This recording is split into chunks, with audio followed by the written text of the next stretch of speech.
Don't get I me want, started. I want to go dancing. Hello for my birthday. All I know Yes. is I better see some flight itinerary or some justice is going to be done. But we're going to Oh talk yeah, about let me go ahead and send that out. Let me go ahead and send that out. yeah, we'll talk about that after. Orlando Um, called this morning. He's confirmed. So yay!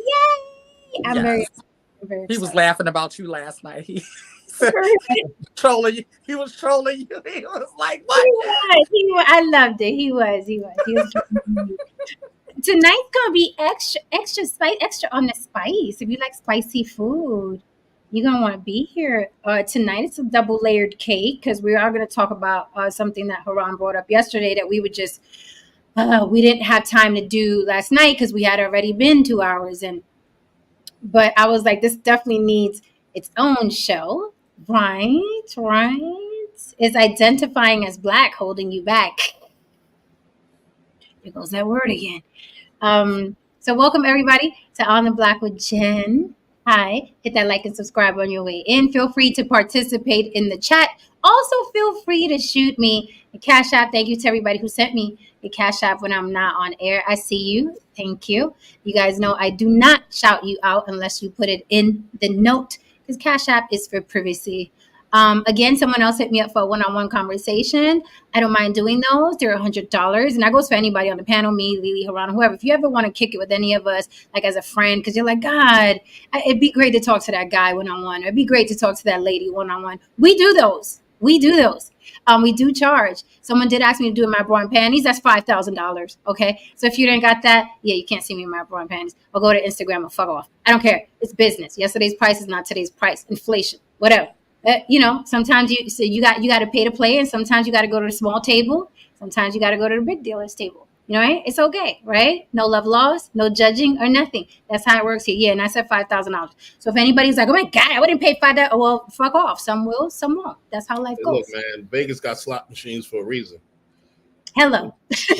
You motherfuckers ain't got shit to play at the big boys table, but Right. we'll still take your fucking money.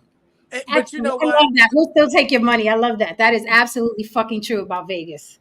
You know what though? What people do, they do it. This thing that I saw my cousin do when I was a teenager. It was hilarious, right? So we were at a store. It was me, her, and her son, who was like 7 at the time. No filter. You already know how this goes, right?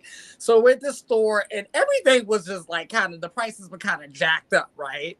And so he was like, he was like, Mom, he was like, Mom, I want this. And she looked at the price, and he was like, no. And she was like. So he was like, "What? We can't afford it." She's like, "No, we just don't fucking want it. Okay.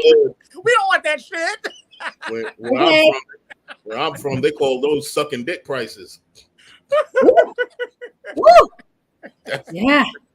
I mean, you know what? Listen, at the end of the day, what's a little bit to somebody is a lot to somebody else, right? There's levels to these things.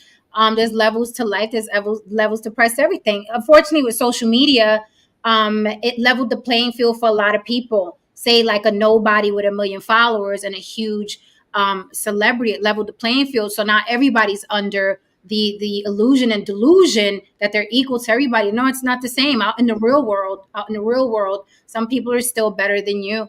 And I know people are, nobody's better than anybody. That's bullshit. There are a lot of people better than you. There are a lot of people better than me. Listen, a lot of people better than the people better than me. That's life. I remember I hang one out with time people better back than in me. the days. All the time. I remember one time before back in the days, I went to lunch with an industry mogul, and we went to this spot, and we opened, I opened up the menu, and there weren't any prices. I immediately knew I was in the wrong spot. But Yes, he was like, oh, no, don't worry about this on me. He probably saw the look on my face because trust me, I was about 5 minutes of going to the bathroom and not coming back. Like, but how about those restaurants in New York, Haran? Back in my corporate days, I hung out with the Italians, the real ones, okay, the real Italians.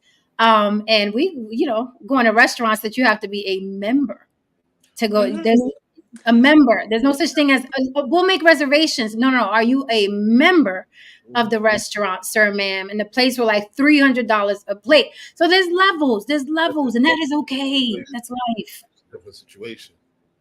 Yep. Like, you know how it is when we hang out with some of our like celebrity friends, our A-lister friends. It's like, oh, I already know my ass wouldn't be up in here. Not today, maybe 10 years and maybe next year. But today, my ass wouldn't be sitting up in here if I wasn't with this particular person. And I'm okay with that. And that's why we're so fucking cool, because we're okay with that. We understand. That's life. Like, yep. It's just life. Now, when I am with the friends, I was like, I have the lobster and the lobster. I'll have the double lobster. Give me the triple lobster. We're here. Might have given a triple lobster and the filet. Why not? Bring it all out. You know, it's fun. Sarah C, here, she's joining in. Sarah C said, J-Lo is a better dancer than most of us. Get over it. Listen, that's life. That's life. You know, I mean, that's just life. And here we all are. Mm-hmm. I got a little bit of fluff. Before we get into this, okay, tonight's topic is identifying as Black holding you back? Is identifying as Black holding you back? Aran brought it up last night. I chimed in. We didn't have time. I told him it's the same theory I have about teaching Black children slavery. He said it wasn't. So we fighting tonight. I'm here. I'm ready. I'm pumped up. I'm ready. I did my push-ups before I came up here. I'm ready to go. However, I wanted to make this double layered because I didn't want it just to be about is Black holding you back. Very recently, the singer Tyla, you guys know her. The fucking song is burning a hole in my ears. Make me sweat, make me water, make me lose my kind. Okay, it's every fucking where. It's on TikTok. It's everywhere. So she is South African. Very recently, literally recently, a couple days ago. Aghast. The world discovered she doesn't identify as Black. She identifies as colored. I'm going to go into it and what colored means in South Africa, not here in America. Okay? We're going to get into that. So people are up in arms now because how dare that Black woman not identify as Black? So here we go. You see, that is the main issue that I have. You're worrying about what she identifies as when it benefits you. But when we up here telling the truth, telling about our experience, telling about our, experience, in the Blackosphere, you want to point out that I'm Jamaican. You want to point out that she's Puerto Rican. You want to call us anchor baby. You want to call us all this other wild shit outside of the Black experience when you feel as if you have no use for our opinions and our insights. Meanwhile, you inviting like 8 or 9, white men and women to the cookout because they agreed with your victimized ass. Don't talk about no saint when he's in the room, okay? Only behind his. And that to me is just wild. You want to strip me of my Blackness and give an honorary Black card to the person to the group of people who essentially put you in the place that you're in, or made you feel that you were powerless? That's some fucked up shit. That's a mind fuck. I mean, as someone who is both queer and Black, but I'm gonna get into that. And it's so funny. Me and one of my girlfriends had this talk a few days ago, and she's a Black woman, and we both were talking about how we no longer personally identify as Black. Not saying that I'll be offended if someone calls me Black or whatever, because I get it, I live in America. But we were just saying, like, I was like, fuck it, I'm indigenous to the fucking world. I'm indigenous, goddamn it, to the world, to the universe. I'm indigenous, goddamn it, right? But as somebody who grew up in the Black experience, grew up Black, and it presents to the world as Black and all of that stuff. To Haran's point, my Black card is always stripped away from me until it's needed, right? It's very selective. And it is a mind fuck when you're like, especially if you're somebody who identified as Black, came up as Black, and felt like, woo, this, like, I'm pro-Black, and oh yes, I want us to win, and you show up to the pro-Black stuff, and they're like, oh yes, what are you doing here? Not your kind of Black. We didn't mean your kind of Black. Yeah, and I'm like, but I want to do the Black thing. You're like, I want to, and especially when social media came, because I thought I was tripping until social media came, and every single like pro-black or not even pro-black, just black group on any social media was always anti-queer. Every single one of them. So listen, like, I don't know how y'all do it, because being black is probably one of the most demanding and hardest jobs on the motherfucking planet, baby. I mean, you can't explore your sexual identity. There's a limit to how much money you can have before you're obligated to give the shit away to the community. There's a limit to the kind of music you can listen to. You always got to go to Atlanta at least once a fucking year. If you want to go to Tokyo or some shit, motherfuckers looking at you funny. You have to be in support of reparations. You got to believe in God. You got to do this. You got to work out a certain way. You got to eat some kind of food. If you eat too much healthy shit, you's an uppity nigga. Like, this shit is some taxing shit, man. This shit is some taxing shit. At what point in time, and then within all of that, you have to believe in your heart of all hearts that the white man is the boogeyman. Like, in what world do you get to live your life, man? You every decision that you make is tied to your perception or other people's perception of blackness. Like, you got to check in with the whole black community and committee, the whole nigga committee, before you make a decision. Before you buy a house, you got to check out, hey, is this black enough? It's on the corner of Front Street. Is this black enough for y'all? Like, you got to check with these motherfuckers on everything before you make a decision for yourself. That's one of the pieces. Who wants to live that kind of fucking life, man? That makes no fucking sense. And meanwhile, you know what I mean? You got Asians eating up soul food. You got motherfucking white people listening to rap. You got motherfucking, you know what I mean, Cambodian motherfuckers, fucking black women. Everybody else is indulging in black culture, but black people just want to stay in this motherfucking bubble. They don't want to experience anything outside of all these things. And if you don't behave, if you do not behave as if you're a victim in this country or perceive victimhood as a valid argument in this country, you're not black. So, that's the reason why I want, like, my youngest brother who just turned 18, like, when he was looking to go to school somewhere, I was like, anywhere, because he lives in Atlanta, born and raised in Atlanta, but totally not Atlanta, right? Like, totally not Atlanta. He is a young black boy that likes that emo type shit and, that weird, quirky. And I'm like, yes, I love all of that. Like, embrace all of that. Be quirky, explore as long as it's healthy, like, and all of those things. And I was like, you're not going to be able to do that living there and comfortably and embrace it. Because I did it living there, but it was hell.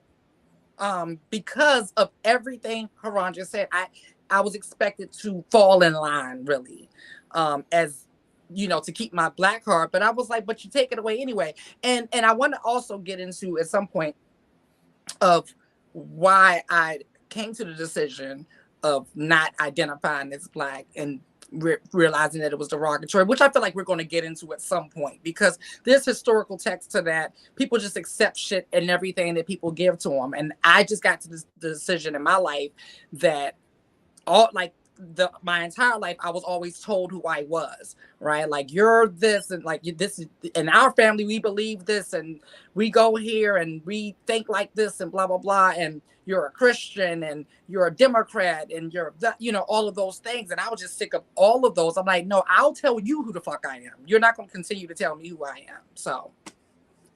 Ooh, the rebels get so much heat.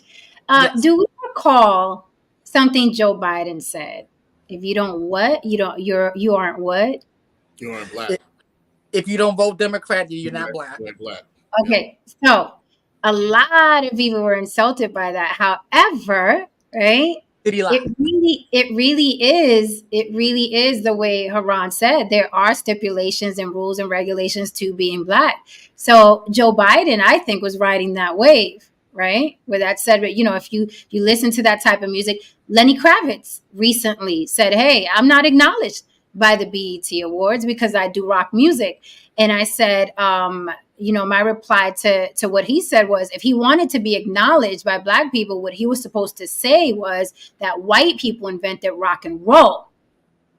Had Lenny Kravitz said white people invented rock and roll, there would have been a swarm of people acknowledging who Lenny Kravitz is, right? Because that's the way you move the crowd, quote unquote, Black Twitter. What Lenny should have said, if he wanted attention from Black people, he should have said white people invented rock and roll. And then everybody would have came running, right, to put put his head on a stake and explain to him that Black people invented Black people invented rock and roll. That's what he should have did. That's how he would have got attention for his music. He's not going to get it just saying, hey, we invented rock and roll. No, he has to say white people invented it. So people could come running to tell him that's not the case. And then Lenny Kravitz would have been on BET. That's what I feel. Even mixed people. Like Barack Obama is Black depending on what day it is, depending on how much he fucked up that week.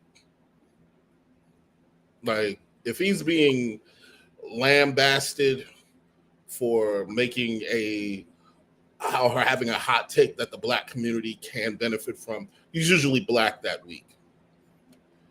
If it's the contrary, they remind motherfuckers that his mama is white. It's not really Black. He's mixed. Those mulattoes and quadroon niggas ain't really Black. So what the fuck do they know? And it's a very confusing thing because you have to look at it. I am not in that space. But if you are a person of mixed race, it has to be, again, a mind fuck if you have this group of people who only love you and accept you and give a shit about you when it's convenient. It's like that relative that you only hear from when they want some fucking money. Like it's serious. It's seriously just some wild shit. And look, man, don't nobody go harder for Black issues than red bones, light skins, and dark motherfuckers.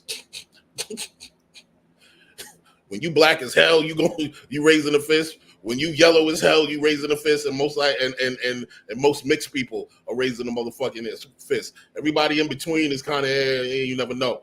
But those people, it's amazing because I know a lot of mixed people who stand on being Black, and they don't necessarily get accepted by the Black community. And look, here's my thing, man. Here's my thing. You're not going to tell me what's Black because you motherfuckers can't even decide on what Black is. Because little do you know, here's the kicker. If reparations were to drop tomorrow, you're not going to be empowered to tell who's Black. The government is going to be empowered to tell who the fuck is Black and who isn't. And it's going to be, and they can base it on a number of stipulations that you have absolutely no control over. So who really has control over the concept of Blackness? Now, that's just on a legal end of things. Now, in terms of from a sociological standpoint, I see the concept of Blackness in America is, in many ways, it's subconsciously married to failure. Wow. Yes. Oh. Because how could it be married to success? Because anytime someone is successful and this person is quote unquote Black, this person, what did he do? Especially in the entertainment world, what did this person do? When he sucked devil dick, he had some sort of Illuminati ritual. That motherfucker didn't make it on his own steam. How could he? He's Black. Nobody so it's funny. Their own steam in America. It's funny. Great segue for this young lady, this singer named Tyla. Big deal out of South Africa. Actually, they were saying that her speed and rise to fame was because of Illuminati. There's a bunch of religious women online. You know what I mean? Talking about that it's because of the Illuminati and she sold her soul to the devil and she's always scantily clad.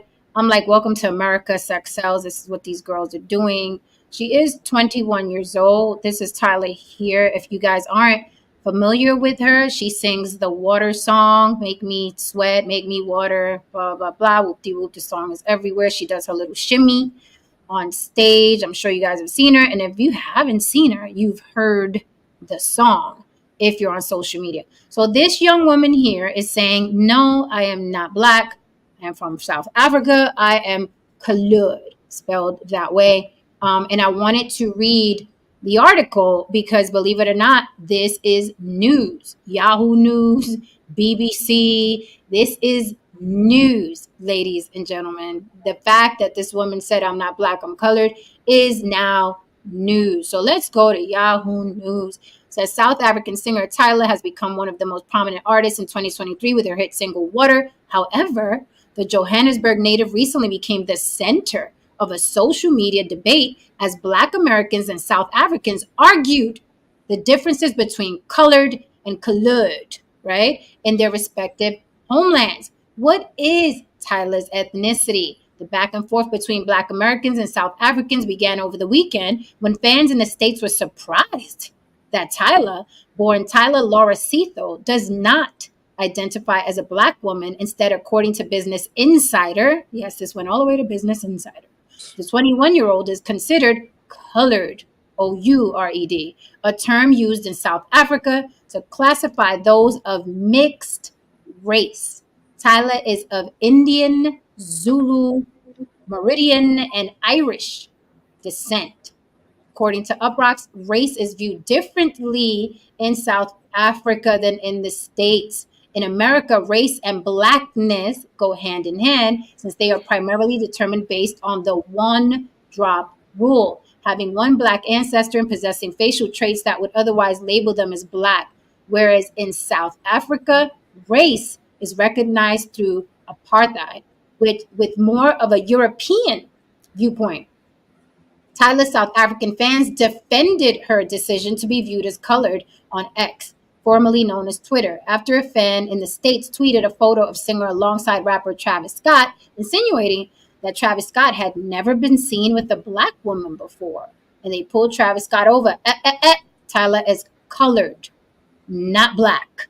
So Black Twitter, African Twitter, South African Twitter went wild because this woman is not Black. She's colored, of mixed race.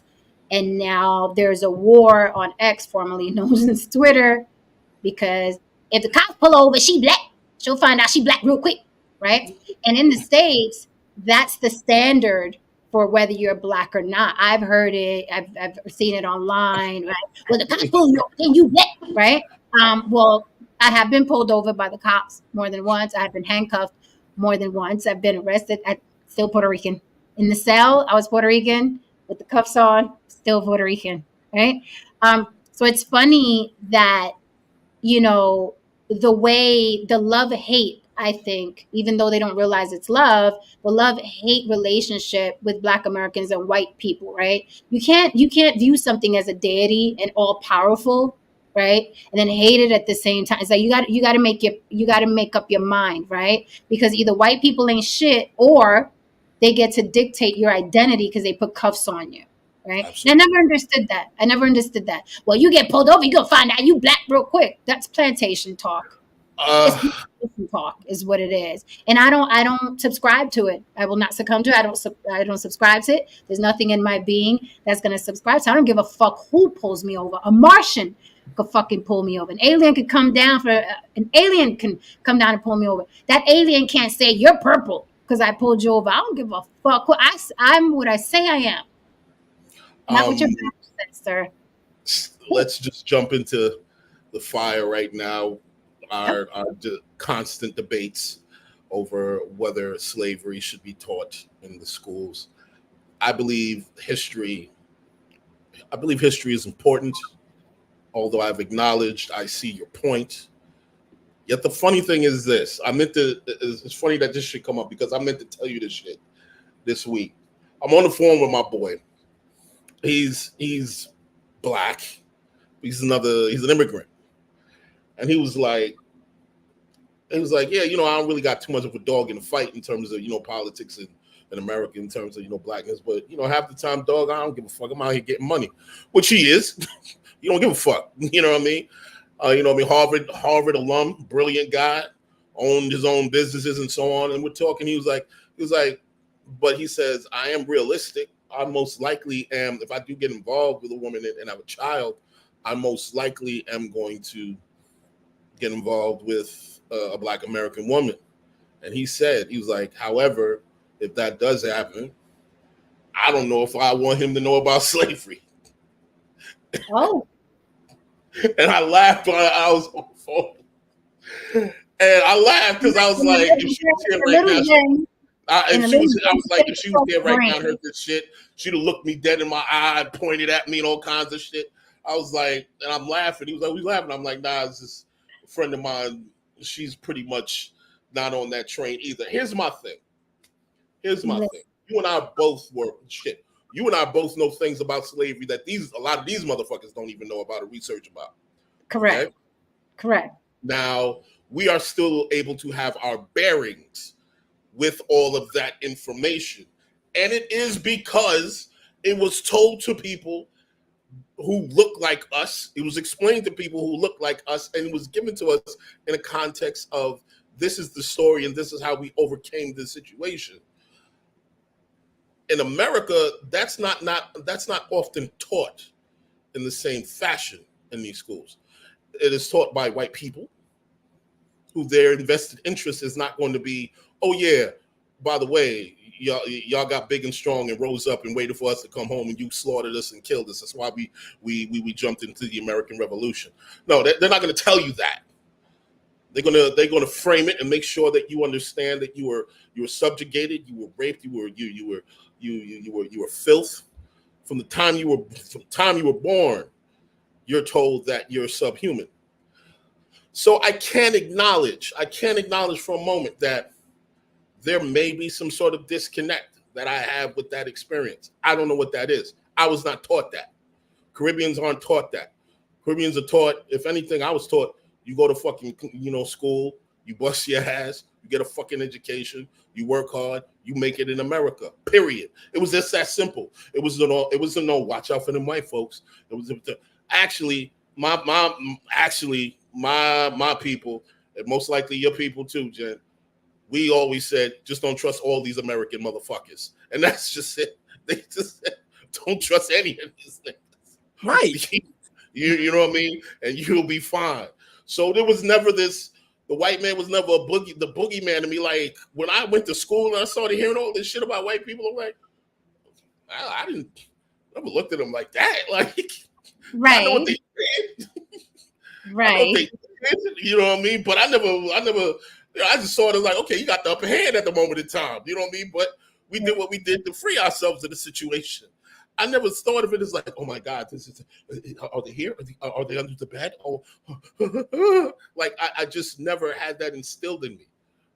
Right. So let me take a commercial break for the super chats. Thank you for the super chat. Louis Conyer says, salute panel and chat. Salute to you, sir. Please hit the like button. It helps with the algorithm. Support the show. Thank you. Thank you for reminding them. Necessary Evil, thank you for the super chat. Necessary Evil says, if you want to see a brawl in Louisiana, call a Creole person Cajun. Ugly history of division, black and white. Here's a hot chocolate, Jen. Thank you, Necessary Evil, because I'm all about the hot chocolates now with the little egg sandwich. Girl. No, Saint, I know you know about the Creole versus Cajun. Because yeah. Fill us in. Oh, no. It's just a separate culture. And, there's Creole food and there's Cajun food. And sometimes when you're not from here, you think that Creole is Cajun, and it's not. Creole is normally, listen, when Creole started, it was Spanish, French. Then it's Spanish, French, and black mix is considered Creole. So it's more of it's a different culture. But yeah, totally different. They speak, like Cajuns speak Cajun French. There was a time where Creole people could speak French as well, though. But yeah, people that think they're fancier. Creole? I'm guessing. That's a good question. Like Creole is more synonymous within the New Orleans area, right? And Cajuns are more outside of New Orleans. So okay. I don't know. I think Creoles are fancier. Wait, because the war happens with people like that because one of them thinks they're better than the other. So I was just wondering which one thinks they're better, because there's always one that is like, don't bunch me with those people, right? So I'm thinking Creole, right? Creole. Probably. Well, I'll tell you, and Necessary Evil may agree or not, but you know, it's really in New Orleans. The Creoles were above like black. It was white, Creole, and then black. Yeah. And to a sense to where like, you know, you've heard the whole thing. You better not bring a person home, you know, that's not the color, you know, darken this paper bag. That hair's got to be good. To where sometimes they even married cousins, you know what I mean? Yeah. To keep that, you know, that privilege. But yeah. But Cajuns, you know, the thing about Cajuns is, go ahead. All right, so thank you for the super chat. Fahim Jackson says, I understand people wanting to self-identify, but human tribalism won't fully allow us to embrace that mindset. Having children and building families changes things. That's when identity politics pop up. Here's the thing. Identity politics are always going to exist. They're always going to exist. Tribalism is always going to exist. However, people can self-identify, right? You just have to have the balls to do it. Most people don't do it because they are scared. They're afraid. They don't want to go against the grain, because when you go against the grain, the mob appears, right? Well, wait till the cops pull you over. The mob appears. Why does the mob appear? Because the mob is afraid. It's easier, less problems if you don't go against the grain. Everybody just come join us over here. Don't you make no trouble here. Right? You get that? But that's the mentality. Don't you cause no trouble with the white folks. That's where the mentality comes from. That's why I say it's plantation talk. Going back to what Haran said, the way we learned about, as Caribbean people, the way we learned about slavery and white people, whatever, I think I'm even less. I grew up less knowledgeable than even Haran, because Haran was taught about the Caribbeans and the uprisings and rebellions. White people did not exist in my home, is what I'm trying to tell you. My father never discussed. My father had 2 jobs, and he owned property, and he owned it, you know, parking lots and businesses. My dad went from nothing to a lot, right? Migrating from Puerto Rico. So I always saw him hustling. My mom took care of us. It was 4 of us. She was always cooking, cleaning. It was a very traditional marriage. The grandma was there. We took care of the grandma. That's how it was. All the cousins, everybody. So there was no space or conversation about this white boogeyman. I didn't even know white people existed till I left my little Bronx neighborhood and started going to school. And the teachers were white. And that's where I discovered white people. Like I didn't, you know, so I grew up, and maybe that's why I have the point of view that I do today. It has to be. Why, in short, I don't believe in teaching Black children, specifically Black children in America, slavery, is because it will forever be taught correctly. I think no matter how hard you try, right? You can't teach a Black child. This is my opinion. You guys can fuck off with yours and say, that's not true. That's fine. This is my opinion. You're going to hear my opinion, and you could throw your opinion in the chat, or you could come up on the panel. But my opinion is you cannot teach a Black child slavery, American slavery, right? And then tell them, but you're morally and athletically superior. And we invented the surfboard. Okay, we invented the surfboard and we invented the light, but they stole that from us. But you cannot teach a child American slavery, a Black child American slavery, and then tell them they're the best thing there ever was. Because in my opinion, once you put in a child's psyche, you were less than, you were cattle, you got whipped and hung and all of that. But we fought Martin Luther King and now we could vote.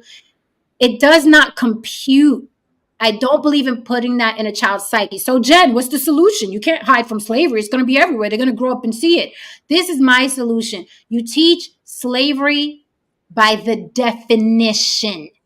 Slavery means somebody owns somebody else. And guess what? That has happened since Adam and Eve. If you believe in them, it's happened since the beginning of time. Genocide has happened since the beginning of time. Slavery has happened since the beginning of time. So if you're going to teach slavery, you teach slavery by the definition. Guess what? People actually own people throughout history. Not guess what? White people owned us.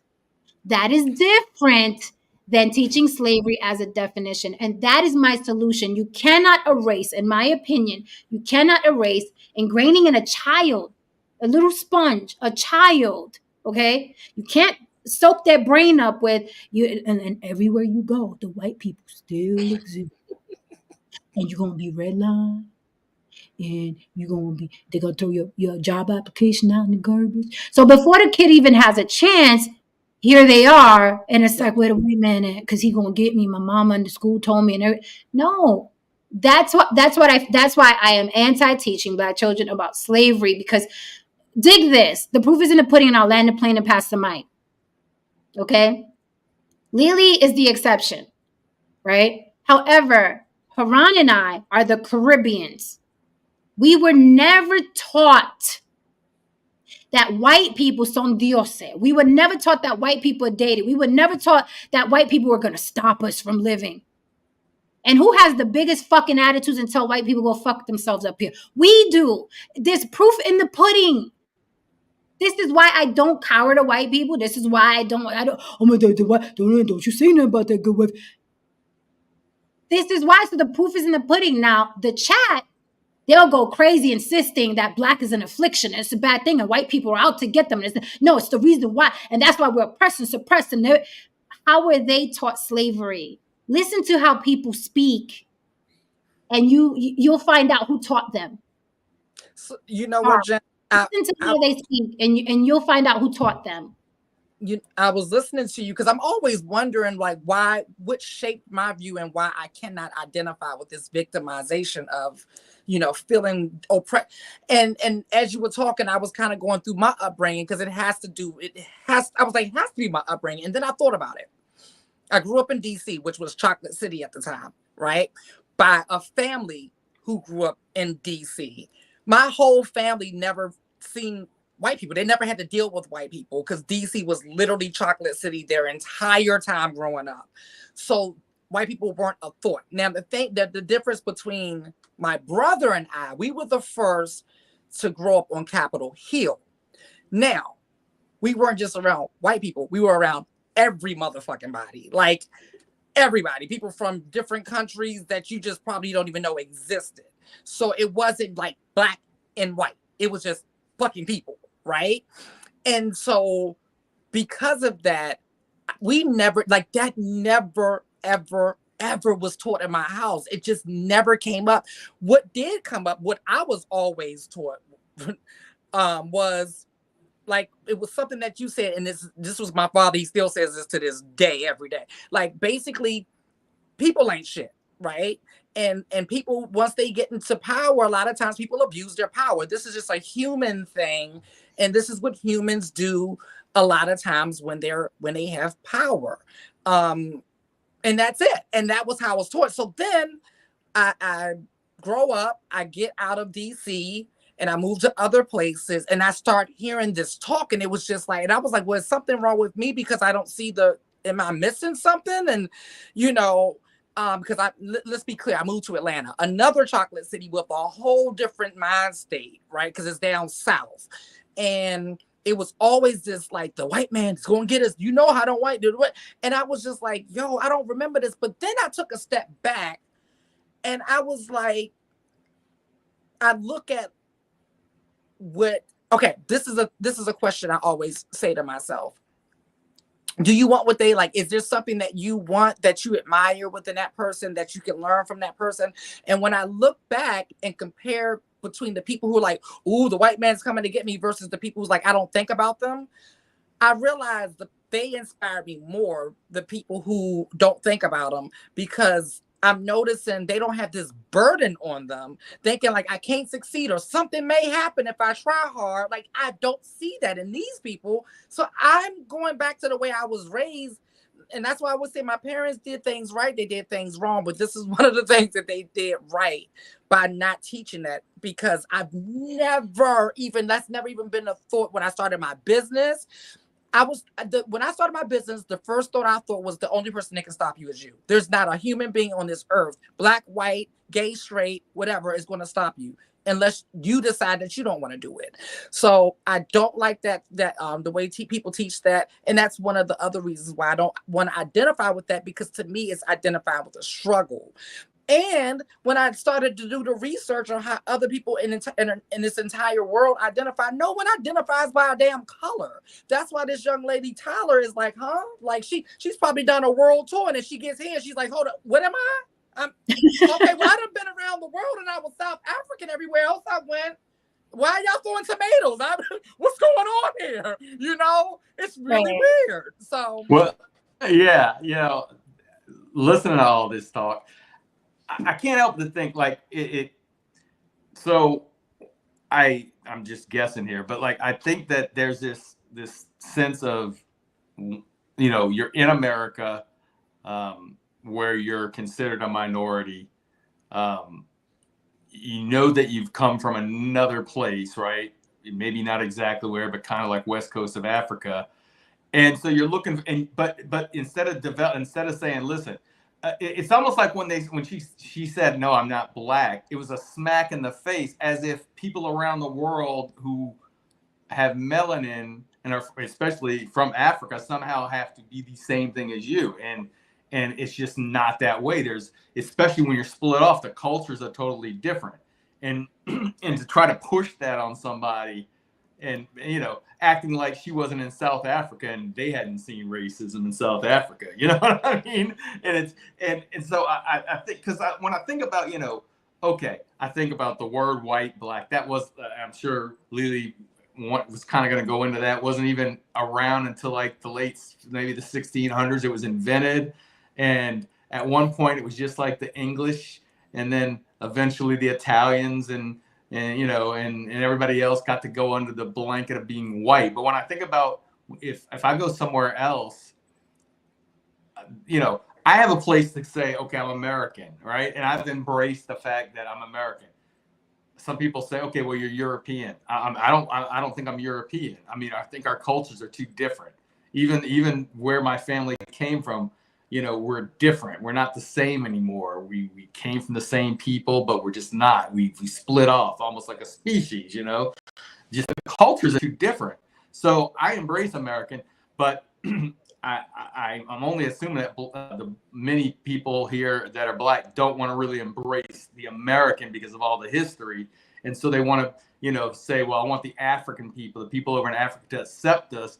And when they don't accept us, it's like a slap in the face. Where Haran came from, the Caribbean, he's got an identity, and Jen, Puerto Rican, you got an identity. And I think this is just me, spitballing here. I'm not an expert by any means, but go ahead. No, I just want to say something real quick. Look, race talks in America is really some social political bullshit. No one's going to tell you this. I'm going to tell you this right now. No one's going to admit this to you. No one. No Muslim, no talking head, no one on the internet is going to admit to you what I'm going to say to you right now. You could do your history, you could do your knowledge. This is the truth. Slavery and the enslavement of some section of human beings was necessary for the advancement of human civilization, whether it be modern or yesteryear. Rome was built on the backs of enslavement. Africa was built on the backs of enslavement. America was built on the backs of enslavement, on the back cell phones. Exactly. I was just about to go there. Enslavement is occurring right now. If you feel so fucking bad, go out there and march for the motherfucking kids who get their fucking arm broken for putting chips in them, you know what I mean, to make sure they put chips in your fucking phones and shit like that. Go out there and plead for them. Go out there and ensure that they have certain union rights. Your phone's gonna cost $5,000 after you're done. But go out there and shovel snow and bleed for those people. But you see, here's the thing: slavery within itself is a component that helps an economy thrive with a bit of financial responsibility. Because in all essence, if everyone was given union rights, we'd probably go broke. Mm-hmm. This is real shit. You can talk to an economist about this shit. I can get down in the weeds with you. I mean, this is away from the socio-political bullshit. This is why they'll never get rid of prisons. This is why they need poor people. This is why they need crime. This is why they need this shit, because they need this element. And they'll make it the face of black. It just happens to be the face of black. They don't give a fuck. It can be anybody. They'll take those people and they put them in these prisons that are owned by these companies. And those are modern day sweatshops on American soil. Legal sweatshops on American soil. Because most motherfuckers aren't going to give a fuck about these prisoners. Why would you? That's a rapist. That's this. He's a fucking chomo. Yada yada. So yeah, make sure that he puts a motherboard in a fucking computer for 2 cents a fucking hour. Who gives a shit? See, these are the real things that no one's going to tell you. The disturbing shit. That at the end of the day, where you fall in life really matters on a flip of a fucking coin. So this guy here is saying race is not about identifying. Actually, race is what is based on your genetics. That the dominant or recessive genes make the difference of not where one is born. Bullshit. Wrong. That is not how Black Americans use race in this country. Bullshit. Wrong. How they use it in this country. Is like an affliction. A misery they want company for. When Black people say, she's Black, she ain't. She Black, she's not South African. She not colored, she Black. You think they're really thinking, well, genetically, scientifically, her bone structure and the cells, the way she goes, means that she's scientifically Black. Do you really think that's how they're telling this girl to identify as Black? You think that Black people that are mad that she's not identifying as Black, they're doing it for scientific reasons? They're doing it because of her genetic makeup? You think that's why Twitter is at war right now? Because of her genetic makeup? Because they just want her to acknowledge her genetic makeup? Do you think that's why they're mad that she's not identifying as Black? No, it's because a lot of Black people in this country wear their Blackness as a scab, like I said before, and an affliction that they need company for. It's literally an identity. It is a crutch, and it's a great crutch. It's a fucking great crutch. Okay, get you jobs and all kinds of shit and attention, and it's a great crutch. However, a crutch, if you take a crutch from somebody, they're gonna be pissed as shit. You know why? Because what happens when you take a crutch from somebody? Walk on their own. They gotta walk. Gassed. They have to walk on their own, and they're gonna be pissed as shit, standing in place. Bring me back my fucking crutch, because who am I without this crutch? Who am I? I need that crutch. And a lot of people do use their Blackness that way. A lot. I'm not going to say some, not all, but a lot do. And that's why they're angry at this girl that has absolutely nothing to do with them. And I've always asked, because this happens to Latins a lot. A lot of Black people are mad at Dominicans because Dominicans, me no Black. Remember I spoke about Godfrey up here. He has that running joke. He still says it today. Yeah, Dominicans, me no Black. And I invited him up here. We spoke over DMs. He was scared to come up here, okay? Because I want to ask the question to any Black person watching, to any Black person listening. Why is it important to you? And I never get an answer. Why is it? My hair is kinky, okay? My hair is kinky. I still won't identify as Black. And somebody else say, well, your hair kinky like man, so you Black. Right? That's the retort. God, pull you over, you Black like me. Right? So I want to know why. What pains you about Dominicans, Puerto Ricans, Tyler, who's South African, Kamala, why does it pain you? No one has a fucking answer for me. Not one Black person has answered me. Why the fuck do you care about someone not identifying as Black? Why does it pain you? And you know why there's no fucking answer? But you could correct me if I'm wrong. The mics are open. You know why it fucking pains you when you hear that someone won't identify the way you identify? Because then you have to look inside yourself and ask, why does it pain me that they don't identify Black like me? What don't I like about Black that when someone rejects it, it hurts me? And you don't want to ask yourself that question. I'm Puerto Rican. That's how I identify, right? I'm also an American. Now, if someone who is Puerto Rican, and let me tell you, I have somebody in my family, my immediate family, who doesn't want to identify as Puerto Rican, okay? What the fuck that got to do with me? How does that affect me? I'll be like, all right, bitch, be what you want to be. What is it? Or how does someone saying, well, don't call me Puerto Rican, how does that affect me? So again, I ask the question, why does it hurt you? On the Block with Jen at Gmail, you can answer there. You can answer in the comments if you're catching the replay. You can answer in the chat right now, the super chat.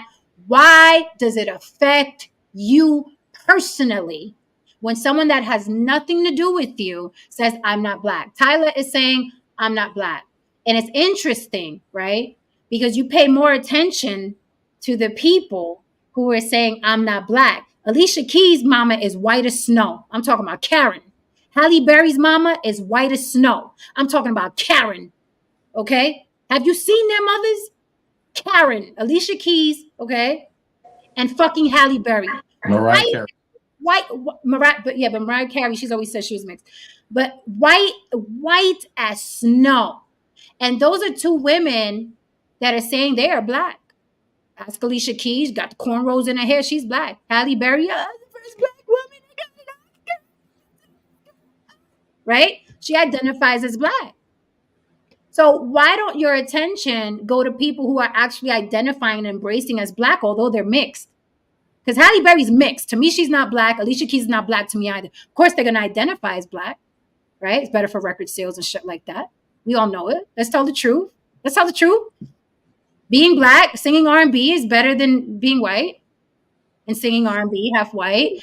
I still ask the question, why does it pain your heart, your soul, and your ears when you hear someone say, I'm not Black, I'm mixed. I'm not Black, I'm colored. Look, why does it pain your soul? Somebody answer the question. I'm still waiting. James, we're not going to do this here.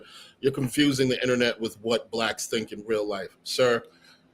See, this is what we're not going to do. We're not going. I hate when motherfuckers do this shit, when people create this narrative that everything started when the internet began. That's when light began for a lot of people. Yeah, right. Like there was like the light bulb, then the internet. Like we just jumped over like a millennia of history. It was like first the light bulb, then the internet began, and it was just like, huh? What do you? No, sir. There was this culture before the internet. They just brought it on the internet. Okay, like for instance, I was ironically, yes, I was seeing this on the internet, but it's an example of what I see in real life. Last night I was watching a video. I think Jen, you sent me. White man lost his damn mind because his motherfucking white woman, his wife, is trying to keep up with the Joneses. Yeah, trying to keep up with the damn Joneses. And I know white men like that, okay? Like their wives are running them into the ground financially. And they're saying that he's saying this shit. He's pleading to the cop about this shit. This motherfucker looks like he's seconds from tears. And in my mind, I'm saying, wow, this man has had it. This man has had it. I'm not even seeing him as a white man anymore. I'm just seeing him as a man who's getting beat down by a woman. And it's just like, oh, shit, man. Like, oh, shit. I go in the comments. I bet you that was a Black man, that cop wouldn't have been. What? I bet you if he was Black, that cop wouldn't have been so calm. He'd have jumped on him. But that's why, again, it goes back to that's why I don't like teaching Black children about Blackness in that fashion, because their whole world, I'm drinking this water. I bet that if a Black man owned that water, you wouldn't be drinking it. Bitch, what? I'm drinking water, right? So that's how it works. This here, Roy Class, he was a fool. He's like, race is about biology, not about what someone feels. Let me tell you, hold on, don't say. I just explained why race is all about feelings in this country. You're saying that race is about biology, not about what someone feels. Race in this country regarding Black is all about feelings. I mean, it is chock full of feelings. You feel injured when Dominicans say they're not Black. You feel don't listen to me. Go on Twitter. See what Black Twitter is saying about Tyler. They feel offended that Tyler's saying, don't call me Black, I'm not Black. You were in your feelings when Tiger Woods said, I'm not Black, I'm mixed. You were in your feelings. It's all about feels. What are you talking about? It's not about feels. Like, it's all about feels. It is all about feels. Race is all about feels in this country.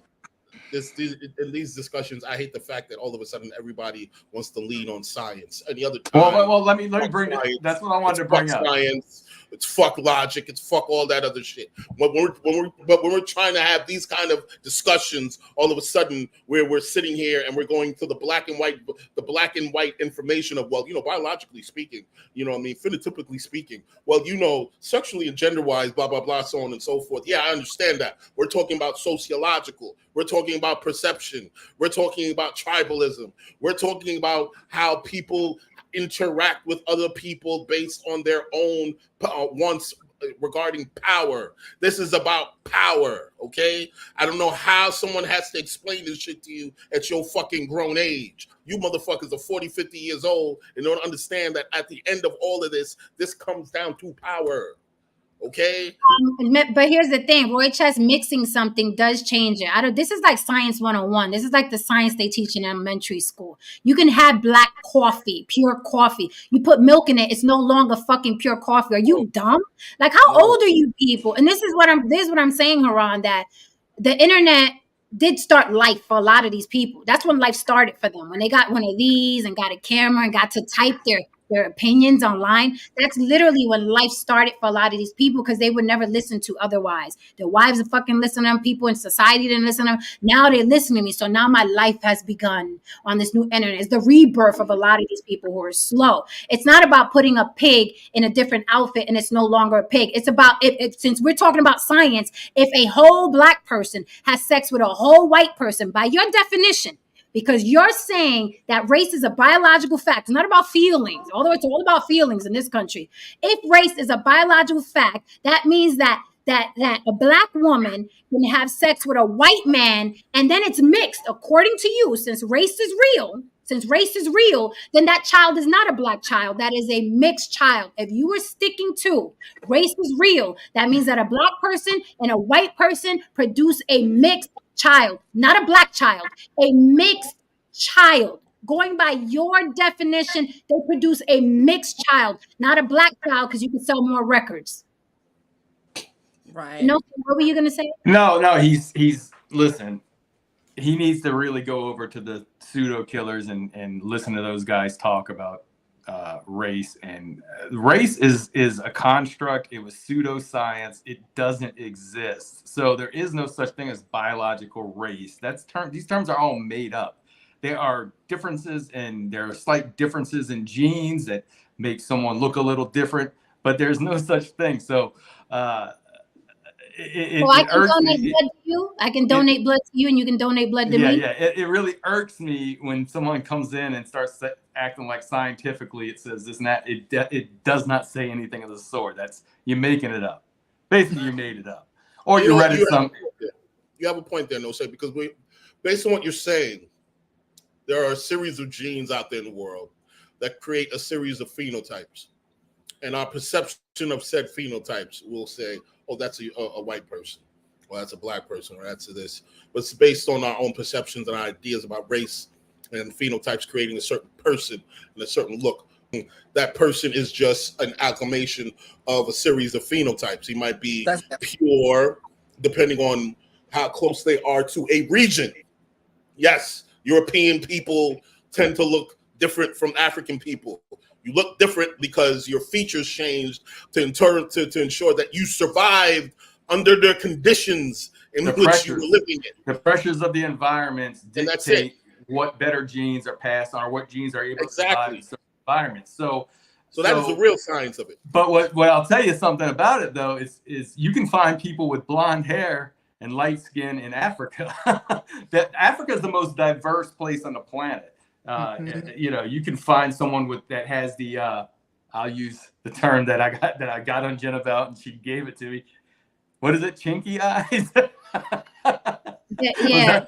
Yes. You can find people in Africa that have those eyes, because I know Jen. And then what do we say? Everybody came out of Africa at one point. Okay, but then what do we say? We tell that person, "Oh, look at you! You look Asian, right?" I've seen white Caucasians that have black features. Yes. Tom Hardy has full lips. Yes. Right?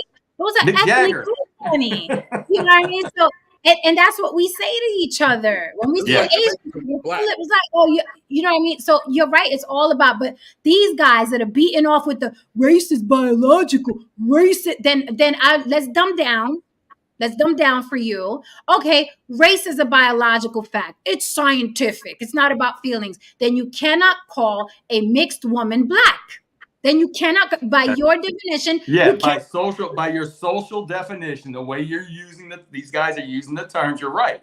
If we're talking about a social construct and how we have it socially constructed, then what you're saying is correct. If someone is, like Haran was saying earlier, when Obama said, Trayvon could be my son, he was black. But if he said something different, that they didn't like, oh, well, he's half white. No, he's a mixed race person. Right. He's a white man with suntan when you couldn't get reparations. You know what I mean? Right. There are plenty of black Puerto Ricans. No, there are plenty of African Puerto Ricans. Right. And black is not a race. Black is not a race. Human is a fucking race. Okay. And then you have nationalities and ethnicities. Black is not a race, you all. Like, please do some study and some traveling. Like, I mean, we got to come up off the block, and if you don't have the means to travel around the world, we're fortunate because you can travel around the world on your phone now, right? And get information. So there's no excuse. There's just really no excuse at this point.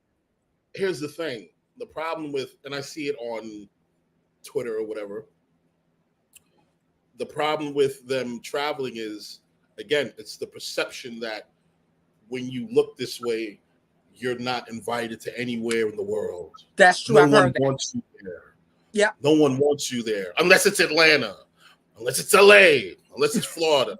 Black people will Florida, LA, Atlanta the fuck out of their lives until they fucking die. Okay? Niggas won't even go to Wyoming just for the fuck of it. You know what I'm saying? I mean, just for shits and giggles. It will just be those three areas, and New York, and those four areas, and that's it. So James Oko says, thank you for the super chat, James. He says, why would Latinos care if white passing Latinos who don't claim them enough to give them a nickname, white Tinos? Here's the thing. You're talking about me. James, you've been here for, a couple years now. You could directly talk to me. You can say, Jen, you said. I'm here, James.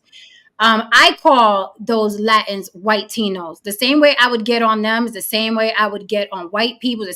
However, Jen also said when what is his name, Lin-Manuel Miranda, when he did The Heights, the musical, great film, I thought. Okay, people were complaining that he didn't put enough brown skin or dark skin Latinos in the film. I defended him. Why did I defend him? Because Lin-Manuel Miranda is a white Tino. Okay? He's a white Tino. Therefore, his lens is going to be a white Tino lens. So I defended him, right? Now, when I write my shit, it comes from an Afro-Puerto Rican lens.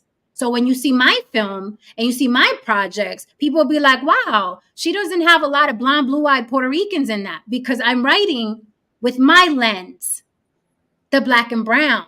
So a white Tino is going to do as a white Tino, right? So me acknowledging that you're a white Tino is not me being, offended or whatever. I was one of the first people to say, and the brown Latins got mad at me.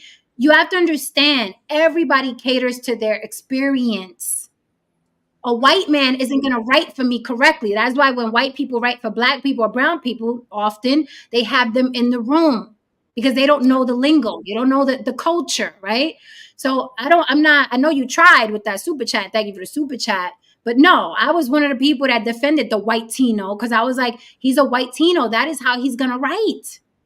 That's how he's going to write. And I grew up in the Bronx. There weren't a lot of dark Puerto Ricans like my father. My father was rare, actually.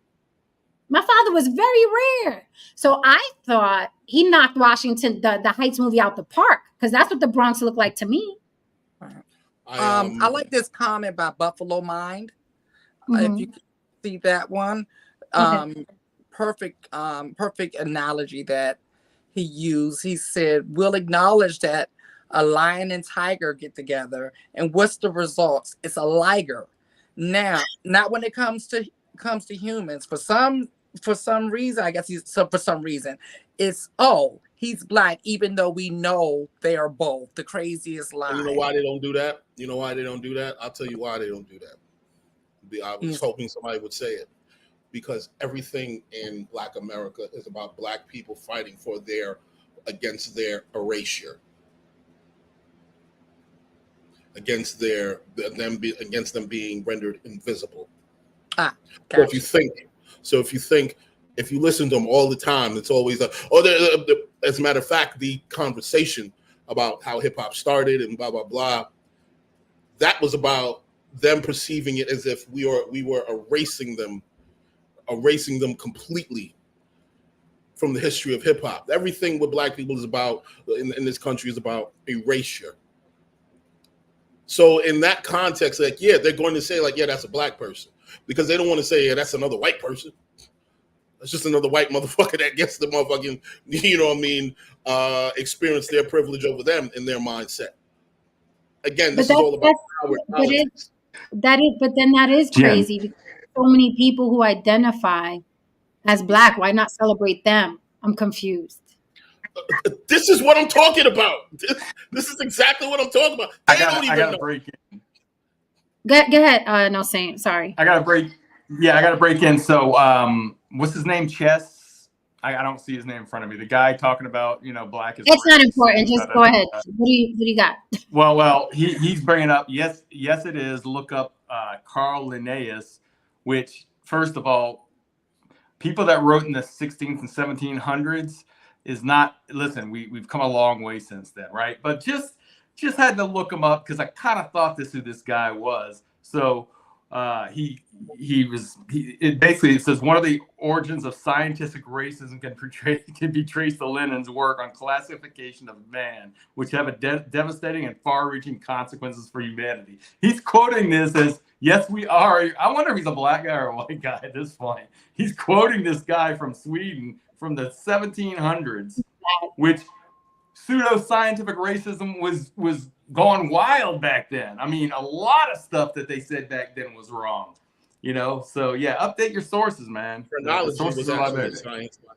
So this right here, this is another reason I have issue with the term Black. This right here.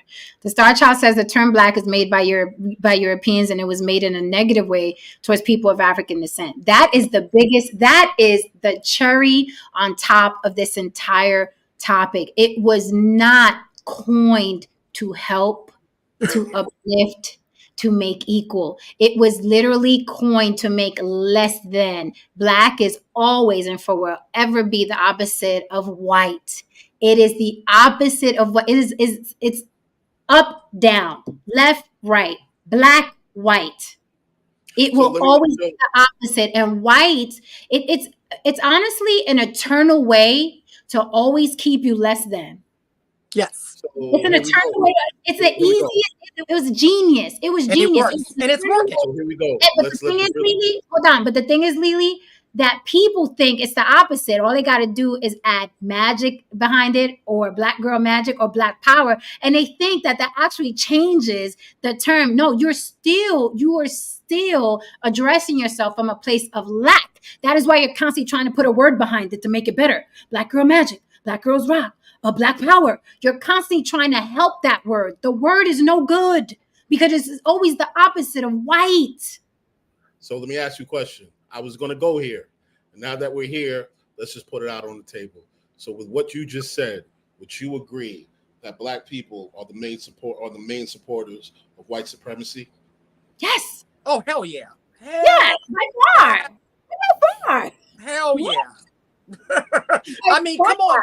I mean, let's talk about it. Hold on. Let's just talk about it because we talked about it earlier. If you ain't Black, Democrat. Biggest white supremacy group out there.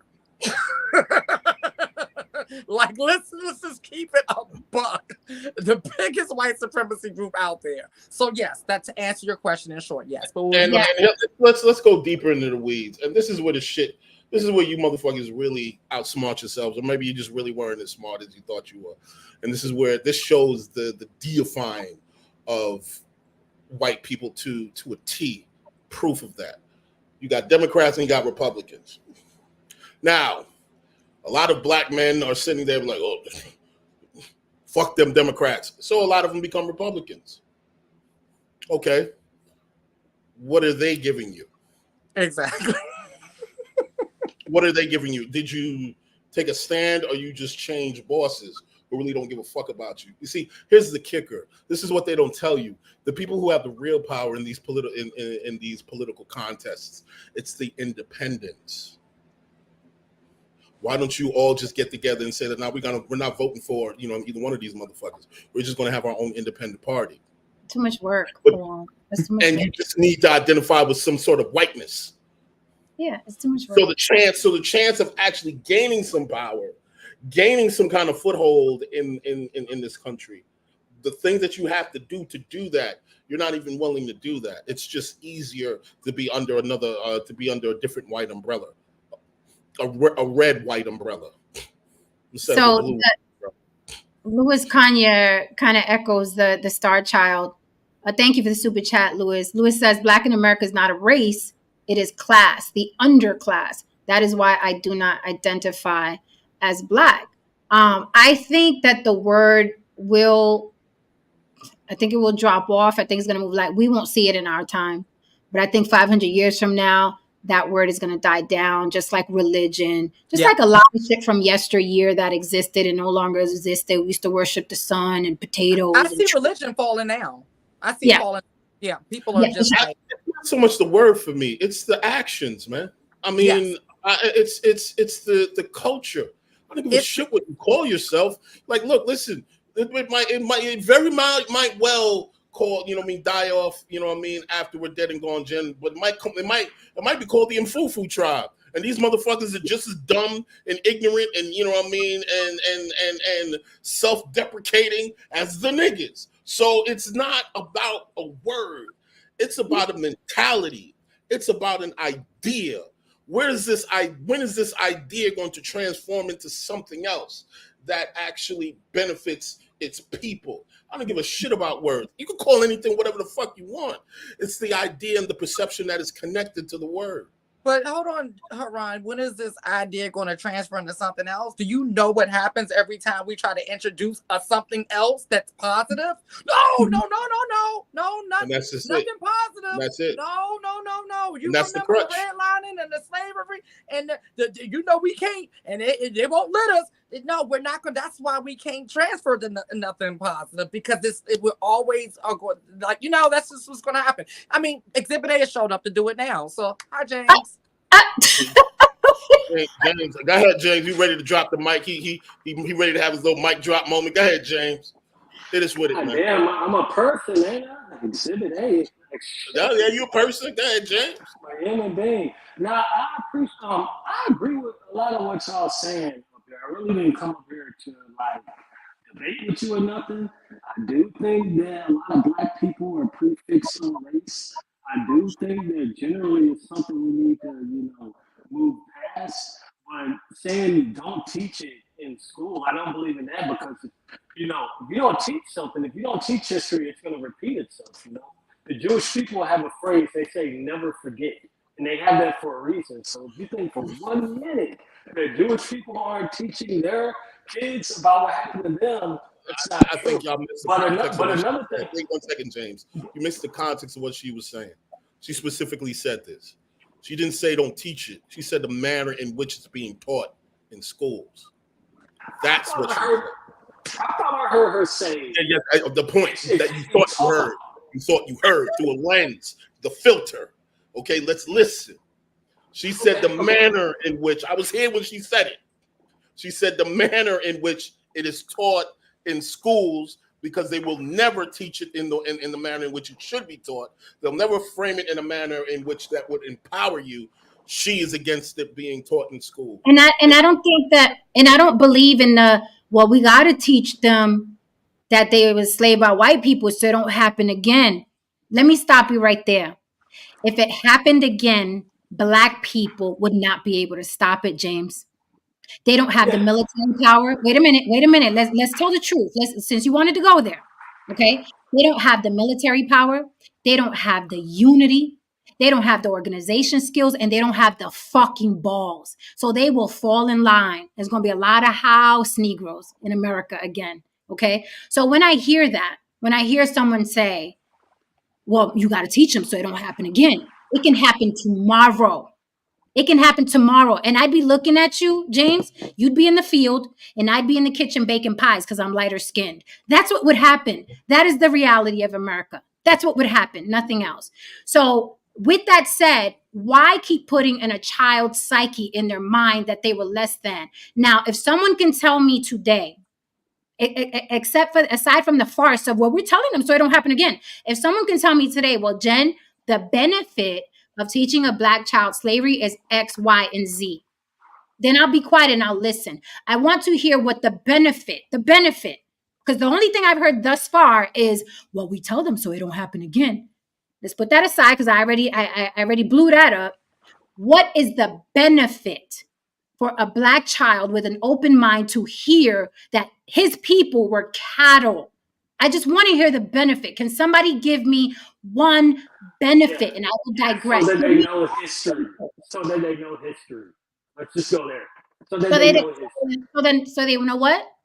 History. So that they know the past. Because if we might as well not even mention, and I'm in a stairwell if y'all can't hear me.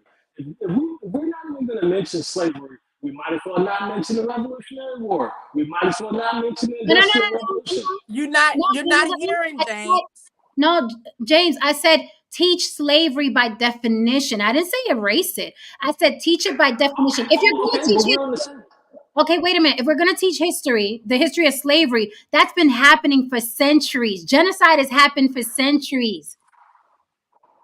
Okay, well, we're on the same page. That's happened for centuries. Empires have risen and fallen because of slavery and for centuries. But when you concentrate, the problem with the way they teach slavery in America, they concentrate on Black versus white. And that makes a Black child less than in his mind. And that's what I take issue with. It makes them less than, no matter how you try to fix it. We're the best athletes of the world. We invented the light. They still have in the back of their mind, when they see a white figure, those are the people that enslaved us. And they enslaved me because I was less than. But this is the thing, Jen. History doesn't care about your feelings. So I don't care how it makes somebody feel. Okay. I just want them to know history. I just want them to know what happened. So keep your feelings to yourself. Okay, so James. James. Okay, so feelings. Okay, let's come out of our feelings. In addition, okay, hold on, James. Were Blacks the only people slaved? I'm not arguing any of it. I didn't argue any of it. Talk about what I said. I said we just need to teach that slavery happened. That's all I said. Like so I said, you want to teach about everyone's slavery? Everybody, because everybody was slave. Everybody. Literally, I studied all of history when I was in college. Okay, I studied international history, European history, the Jews being enslaved. I studied all of it. We can't have revisionist history. What world do you live in where we? What do you mean? What do you mean revisionist? Slavery did happen for centuries. Genocide happened for. What do you mean revisionist? That actually happened. That's history. Everybody's been enslaved. That really happened. Like I said, I don't even know what we're arguing. All I said was just teach history. That's it. I agree with you. If you're saying they use it in a certain type of way, I'm not even arguing with you. I'm just arguing with somebody that says do not talk about it. That's all I'm arguing about. But no one said don't talk about it. You misinterpreted what was said. Listen, James, listen to me for a second. Just listen to me for a second. What she said was that on American soil, let's keep our eyes on that for a minute. On American soil, she's against slavery being taught because of the manner in which it will be taught to quote unquote Black children. It will be taught in a manner in which they were subjugated. They were moving from a place of powerlessness, and they will be conditioned to be frightened by their oppressors. That is the point she was making. Now wait one second. Now I agree with you in the matter of that all history should be taught. But however, I do take into account that how slavery is taught. It can be taught in a particular manner, where the person receiving the information can perceive themselves as less than if it's told to them in a particular way. And in some context, ironically, that's revisionist history. Okay, so we don't Yep. teach them that they were treated in a way that they were belittled and that they were less than and they were subjugated to things and they were powerless. Does it matter at all that that was the reality of their life? Like, that's what I'm saying, revisionist history. Sorry to tell you, Haran, you were powerless during that time. You were subjugated during that time. So this is what I'm trying to say. I'm not saying to manipulate the information. I'm saying give the raw facts. I can't depend on, I can't do it the way you The raw feel about it. facts, the raw facts are not exclusive to the African. Do you understand that? The raw facts are not. Yeah, but listen again. In this country, the way it is taught like it's exclusive to the African. Do you understand that? In school, they teach you the basics: science, math, English, history. You people were slaves. They don't teach you, hey, let's teach about slavery. Okay, in general, Concept of it. and right, the concept. This is what happens. This is what people do to people. This is what Period. happened here. This is what happened there. This is what happened over there. That in that way, it's not taught like science, English, math, biology. Oh, and you guys were enslaved. That is how it's taught in this country. And you don't think that that's a fuck in the ass to Black people? You don't think they're doing that for a reason? You don't think that that's an indoctrination from the beginning to let you know over and over and over again? Y'all were less than. Finish this science exam though. Y'all were less than. How's that algebra coming? Y'all were less than, but let's cut open this frog. No other race or ethnicity in this country goes through those teachings. No other race in this country goes through those teachings. None. Yes, Like I'll tell you some. I'll give you an example how slavery, how people are taught slavery depending on who teaches you. How many Muslims are willing to tell you that Muslims actually sold blacks into slavery? How many Black people acknowledge that Black people sold Black people into slavery? See, a lot of Black people have their own narrative too of how it is, and they create this narrative. No, wait, they create this narrative that a bunch of fucking crackers jumped on a boat, came down to Africa, with whips and chains and rifles and shit like that, and starships, and grabbed up some niggas, threw them in a couple of boats, and they went and built America. They don't tell you the nits and the gritties of the whole situation. How Africans were very involved in the subjugation of its own people, Right. and the people who were given to them, but they were already POWs. I was about to say Slaves. Yeah, they were already slaves of They were Africans. already slaves. Yeah, Africans were slaves of Africans. So I- people I- enslaved people. So I heard you say that before, Haran. I've heard you say that several times. Black people sold Black people. See, this is literally when you teach history wrong. That's literally a product of it. See, indentured servitude. How is that wrong? How's that incorrect? So indentured servitude, which took place in Europe, which took place in Africa, a tribe would come to a village and they would take over the village.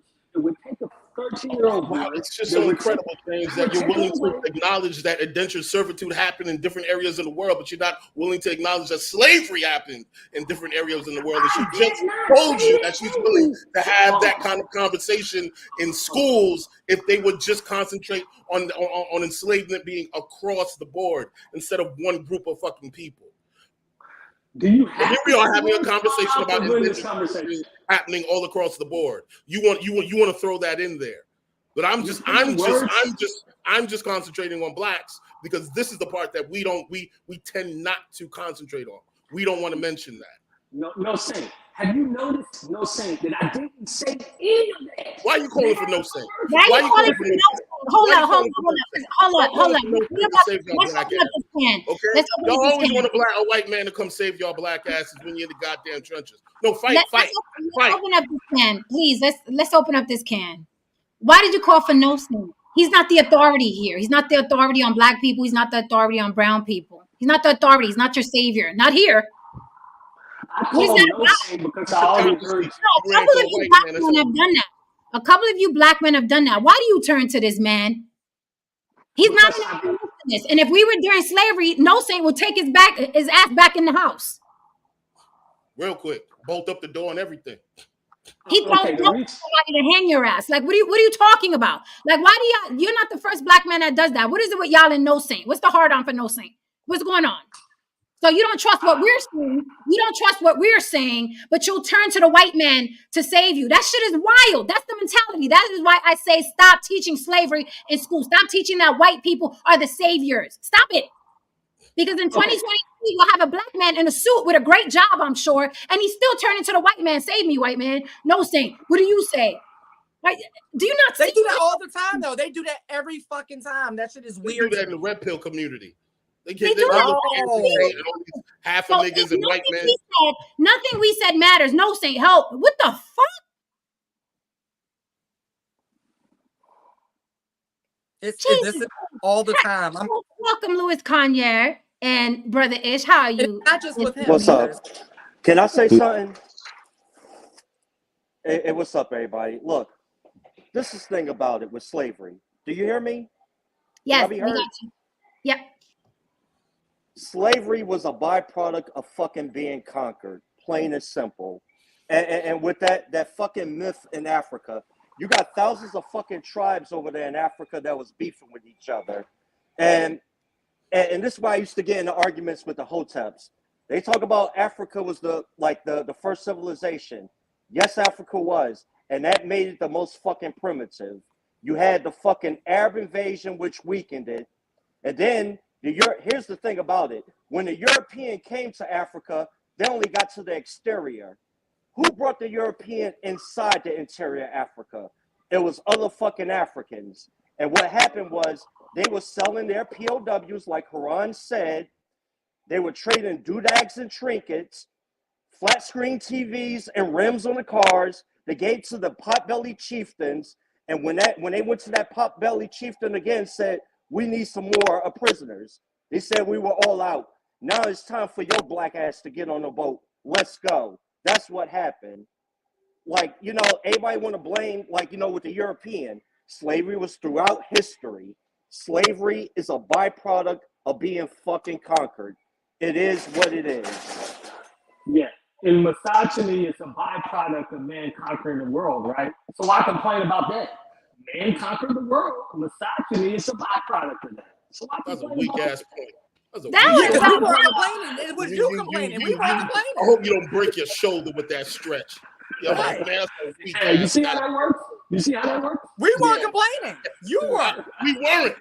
You were the only one complaining. You came up here to complain. You came up here with your press shirt. You came up here with your press shirt and your V-neck tie. You know what I mean? Wait a minute. James, we appreciate you and the bullshit. We really do. But let me really quickly. What did I say? If you want a Jewish person to pop up, what do you say? You talk about black people, right? So I don't have a Jewish bell yet. I only have a race bell. But I'm Anthony Jones here. Every time you talk about black issues, the Jewish people show up, okay? Anthony Jones says, then the Jews shouldn't mention the Holocaust, but they remind you every chance they get. Can we cut this myth? Have you ever heard Jewish people bring up the Holocaust in comparison to black people bringing up blackness as an affliction? Somebody said the N-word. We were slaves. We got to teach slavery. Why you don't want to identify as black? We's all black. Like, I'm sorry. I've been around a lot of Jewish people. I've been around a lot of black people. I've been around a lot of white people when I was working corporate. I've been around a lot of Latin people. I didn't run into any Jewish people that reminded me every chance they got about the Holocaust. Now, what the Jewish people do is not fucking let you play with their fucking name. Okay? That's what they do. I'll concede to that. When you go for them, when you send for them, they show up. With consequences. Okay?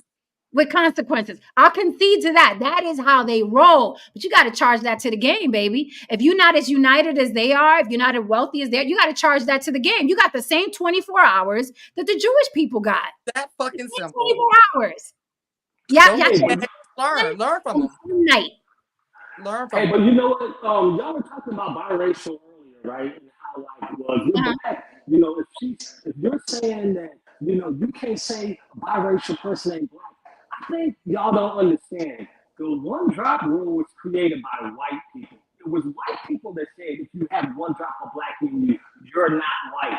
It was not something created by black people. It's It was not, something but created by you're white people. absolutely right. You're absolutely right. But who regurgitates it? Who upholds it? Who campaigns for it? Black people. Black people campaign for it. Black people uphold it. You black. They tell me I'm black. You black. If the cops pull you over, you black. Halle Berry is black. Alicia Keys is black. Their mothers are white as snow. White as snow. So white people aren't the ones regurgitating that. White people aren't the ones perpetuating that. Black people perpetuate the one drop Yeah, rule. I know. Yeah, I know that's right. Because a white girl shows something with her biracial baby, and it's no way in hell her parents are gonna say to her, "Get that black baby out of here." That never happens. No, Never that happens. always. But check this out. Again, you are putting the power in the white people. You are putting that baby, whether the white parents hate that baby or not, that baby is not black. It is mixed. It is mixed. Whether white people want to say, Right. get that black baby out of here, the baby is mixed. The What baby's I'm mixed. saying is they talk about it too. That's all I'm saying. It's a conversation with them too. That's what I'm saying. Okay, it's a conversation in it's a white households conversation. too. Yes, it's a conversation with them. But look what you just said. The parents are gonna say, "Get that black baby out of here." It has to be in their fucking home. Black people don't Right. even know Tyler. Listen, black people don't even know Tyler. This girl came out of nowhere yesterday, and people are mad that she's not identifying as black. She's not even in their home. She's not even in their home. Tiger Woods said, "I'm not black, I'm mixed." Everybody went crazy. And Everybody went so crazy. white Tinos, right? White Tinos, right? So the exact way that you said it, because I remember when you said this, you were like, and we got these Latinos that want to act like they're not Latino. They want to go around acting like No, no, they're no, no. these white Latinos. No. I didn't see. Don't put words That's in my still mouth. There are white Latins. There are black Latins. There are Afro Latins. I never said white Tinos don't want to be Latin. They are not Latin. They are white. They are white people who speak Spanish. Do you see the difference? I'm not insulted by Spanish speaking people that don't want to be brown. They are not brown. They are blonde and blue eyed. It would be asinine for me to want a white person, blonde, blue eyed, to be Latin. I'm not one of them people. I don't need company. This isn't a misery for me. The flag is not a misery for me. I don't need company. I don't need you to say you're Latin like me for me to be all knowing and powerful. I don't need you to join me. The way you said it. I just remember the way you said it. I don't know. Like you remember what I said a minute ago about why slavery shouldn't be taught. You couldn't even remember correctly what I said 5 minutes ago, James. Stop the cap. Brother Ish, what say you?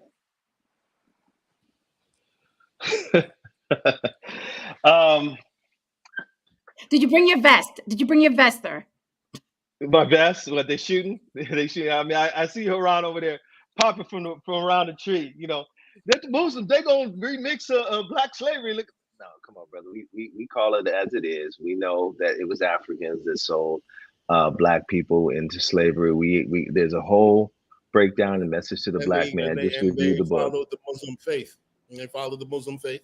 I mean, you know, as was stated, across the globe, slavery was a practice, and it was a practice in every culture around the globe.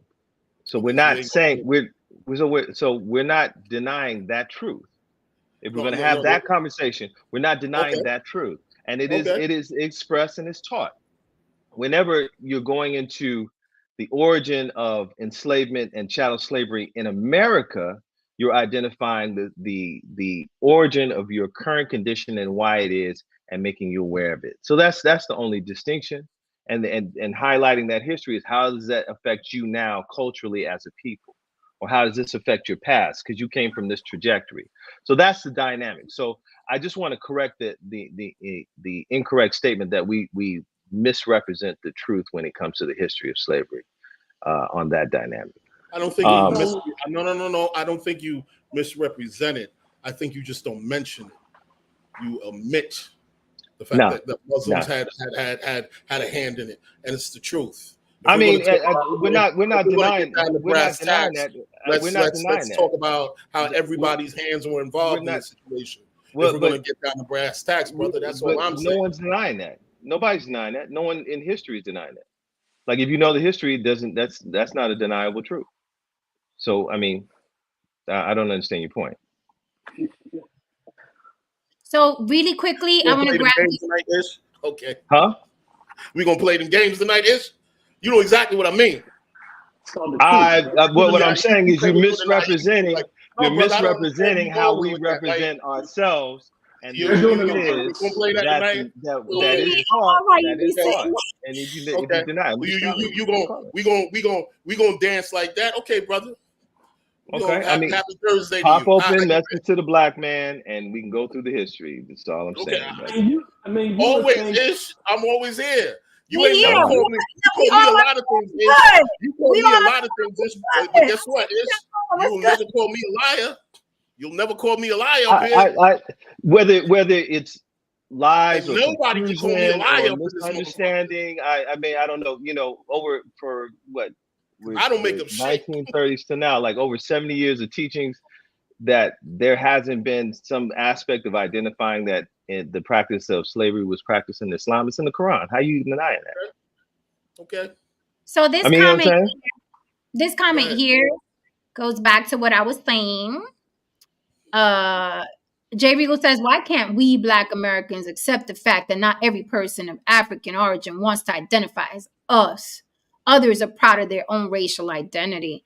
And I think that when people hear that you don't identify as Black, they think you're not proud of your African ancestry. That's some more bullshit. Ain't nobody more proud than me that my daddy is African. Okay? I don't think I could find a more proud Latina that I am Afro Puerto Rican. So because I don't identify as Black doesn't mean I am ashamed or not proud to be of African descent. But that is what you hear because you really are hanging on the nuts of that word Black. That word is your identity. It's everything that you are. So you can't fathom that somebody will take it further than the word Black all the way back to Africa. So I'm actually more proud than the average person claiming Blackness because I am claiming the fucking motherland, Africa itself. I'm not even claiming what the white people gave us. Well, you Black. No, I'm African, bitch. I'm going way back what happened when all this slavery shit happened. But if it's not Black, it must not be proud because Black pride sounds good, Black love sounds good, Black girl magic sounds African. Address me as African, fully proud of it. Address me as African. If you want to take me off of America, then address me as African. If you want to take me off of Puerto Rico, then address me as African. I use those three. Okay, let me answer that for you, Jen. Let me answer that for you. Wait. One quick thing to Adam Hur. Sir, I don't know where you got your information from, but I am not a Zionist. The point of what I'm saying here is that how did that word come about? Oh my God. Just people just love words. But you see, here's the thing. The point of what I was saying, because it is trending. It literally flew over your head. The point of what I'm saying is that during the diatribes that many people in the Islamic community and the Nation of Islam, when they discuss the atrocities of the white devil, they forget to tell you that they helped. That is the point that I'm trying to make. They admit that. That's not true. That's not true. That's not true. I'm just telling you, it's not true. Guys, you helped them also. But anyway, it's not true. It's not true. That is emphatically not true. I mean, if you go all the way back to the days of Malcolm X, you can find where there's references to. I'm answering your question, beloved. Okay, then go ahead. Lily, you know where I'm going with that. Hey, but escalate when things go over. But understand that's just not an accurate representation. And I mean, if you're gonna say that, that's not true. I mean, we constantly speak about how so. Because currently I have my own issues with some of the practices that I've seen. I mean, your issues do not excuse denying the facts that you're saying that the nation does not identify that Africans were involved, or even Muslim Africans were involved in the practice of slavery. You can span through between recognizing and actually speaking about it. Again, this is where we go with the omission. Where is the omission? Where is the omission? The omission is when you're actually throwing knives at the white man. You're actually coming after the white man. Also throwing there. Oh yeah, by the way, a number of us help these motherfuckers out. Haran, that's not actually thrown in there. Where, beloved? Where? What? Where's the omission? Where in the evidence? So you're telling me. You're telling me. No. Let me finish.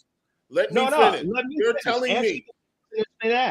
I'm going to explain this to you. Let me finish. No, you don't have to explain the question. No, I have to explain it to you because going over your head.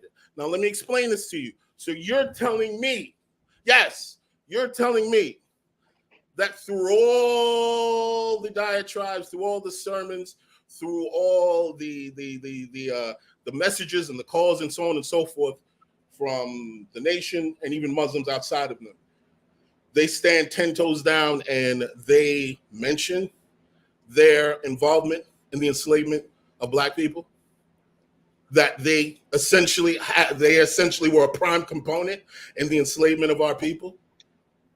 Are you saying that? I would say that if you even watched Roots, which was inspired by Malcolm X, which was inspired by the teachings of the Nation of Islam, you see an actual aspect of that being told in the story. So I would say that no, Haran, I think that's an incorrect representation. And I think that if you can point out a point of reference where you can say, in this lecture, Minister Farrakhan said this, in this book, Elijah Muhammad said this, then that would be a good point. But right now you're talking about 80 years of a history of thousands upon thousands of words that were spoken that somebody is alleviating or omitting the truth. Like, that's not even. That's the point that I'm saying. I didn't learn that from them. You don't have a point of reference that I can address. I didn't learn that from them. That is the point that I'm making. I learned that outside of them. I learned that when I did my own history. You're throwing a broad brush at a situation without. When I did the history and the knowledge myself. When I did the history and the knowledge myself, and you admitted to it to being true, but you said Africans had a hand in the enslavement of our people, and that's not often discussed when we have these messages and sermons from Muslims. That is the point that I'm saying. Speak with me, not at me. So what I'm saying to you is this, brother. See, now we're where are you pointing? Where are you? What the hell that I just said, because I'm just repeating myself at me. No, you're not, because you don't have a point of reference. Where is it stated that publicly, privately, in literature? That's my question. Because you're tossing a stone. You're tossing a broad stone, saying Muslims omit that point of history. Where have you seen that? Where have you heard that? Point that as a point of reference. I just listened. You just said Muslims. You just said Muslims. The Taliban. Who? What are you talking about? All of the teachings that I heard from Malcolm X, through all the sermons that I've heard, I have not heard any of them actually stand 10 toes down and say that Muslims and Africans had an involvement in the enslavement of Black people. And you sat there and you admitted to me that the Muslims, you agreed that the Muslims did have a hand in the enslavement of Black people. So that means you got your information the same. You got your information, and I'm from the nation. So I'm sitting here saying that I have not seen that be a talking point. And you said that I'm not saying that be a strong talking point. I'm saying because then, if that's a strong talking point, then you can't pull the entire. You can't push the entire, enslavement and the degeneracy of Black people on the shoulders of white people. You have to say that we had a hand in the disruption of our own people, and that's a dicier conversation. But wait, is anybody denying that though? I don't think anybody's denying that. Is anybody denying that? Nobody's denying that. I'm saying, but he's sitting here saying, but see, here's the thing. I'm sitting here saying that I didn't hear any of them, the minister talk about that shit. When? That's my point. And he's coming at me about that. And I'm just saying I've never heard any of them talk about it. Then you have not been listening, or you have not been reading, or you have not done a thorough research. Actually sit there and say that. Where, when, at what point? That's what I'm trying to tell you. At what point? Where I actually heard. Okay, then your point of reference is irrelevant. Okay, can you show me? Can you show me then? Can you show me where it's said? Can you point me in the direction where this is said? Haran, I would love to. Can you do that? Can you show me that?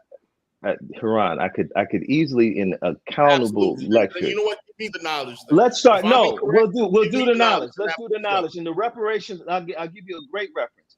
In the Okay. reparations lecture that was done in Chicago, it identified all the part in. It's on YouTube. Just put reparations in Chicago. Minister Farrakhan. They go through the whole dynamics of the African participation in the slave trade, and who's in that sermon? whole, huh? Who's giving the sermon? It's an event that is addressing reparations, and Minister Farrakhan is also in that sermon. One of the speakers, I should say. Oh, so you're saying Sir? he gave the sermon? So you're saying he gave the sermon? He's one of the speakers there. Yes. I'm asking you, did he give the sermon? But it wasn't a church scenario. It was okay. You're telling me what I need to hear. Okay. All right. Go ahead. Let's not waste time. So Buffalo Mind says actually it was indentured slavery in the U.S. until a literal black slave master in the U.S. went to court to make his indentured servants into slaves so he could own them for life. You can't make this up. Yeah, that's what they're doing now. They just make this shit up now. See, but here's the thing. What's interesting, going back to slavery being taught to the kids in this country, that's something, that part right there is something they never tell you. They want to leave it as white people owned you. White people owned black people. They don't throw in, hey, black people owned you too. Why? Because it would balance that kid, and that kid would go out in the world and say, okay, people are full of shit in general, right? We spoke about the power. Once black people come into power, they behave just like white people. Look at the Zeus Network. Look at Mona Scott Young, okay? What do? They use the most ratchet of black people and they monetize it. Same thing white people do with media. So all the people that were like, yeah, we need to be in power. We need our own networks. Surprise, surprise. Now there's black people that own networks. Yeah. And look at content. Look at the content that they're putting out. They putting out black women who are educated, who are scientists, who are business owners. No, they're putting out shows about women and baby mamas, and they're rolling around on the ground and pulling each other's wigs off. Surprise, surprise. There you go. There's your power. But I got to log off and log back on really quick. I'm having some computer issues. Okay. Yeah, we've heard we got to own the networks. Now we do. Okay. Yeah. So I'm about to get out of here, but just concerning what you were talking about earlier, Jen, when you were talking about black people wearing it as a scab and the word black and how Caribbeans and Jamaicans are different than African Americans. Let me say this. When you talk about being called black, when the police show up and they ask and they give a description of a suspect, they say black. When you fill out an application, it says black. Let me tell you this. I don't know if you knew this or not, right? Let's say that it's a Jamaican person, a Haitian person, a Nigerian person, and a traditional African American sitting in a crowd across the street, okay? A white person standing across the street is not going to say, oh, look at that Caribbean, look at that Haitian. No, they're going to say, look at those 5 black people. So the way that black people refer to themselves as black, and the way that we talk about ourselves, it's because that's how the system views us, and that's how the police view us. That's how job applicants review us as job applicants. It's not that we came up with this. Oh, we want to call ourselves black and be victims. No, we adjusted to the system that we live in. So white people don't give a fuck where you're from, whether you're from America, Nigeria, We've said that in the practical sense, right? You know what I mean? That we acknowledge that. However, that does not have to be our reality. Right. There seems to be a problem tonight with nuance. You motherfuckers can't understand nuance tonight. What the fuck happened? The caffeine wore out from this morning. Like, I'm just really confused. There's a lot of nuance motherfuckers done missed throughout this whole discussion tonight. Listen, for let's just be real here. If I didn't tell you I was West Indian, you never even want to. Exactly. Would even consider it. But I know that. But I don't let that control my reality. That is the point that I'm making here, because I understand by letting that control my reality and succumbing to that, then I'm essentially, you know what I mean, allowing failure to seep into my subconscious mind like so many of you do. And I'm gonna tell you this, James. I'm gonna tell you this. Coming from two communities that feel marginalized and justified in victimhood, right? Which is the queer community and the Black community. Literally sound exactly the fucking same. And I don't identify with neither victimhood, because everything that you're saying and all of the tactics that you're like, seriously, it's nothing but like it was what was the last thing you said? It was something you said like, what did I say that would make you think I was a victim? What did I say tonight that talked about victimhood? it was something that you just said to Haran that made me like, that was like, okay, this is that victimhood shit. You damn well scream for the white man like he was the victim. This is where I heard victimhood. When you were talking from a place, like, honestly, it makes somebody pity you. It doesn't come from a place of strength. What did I say though? What did I say? I'm about to say it.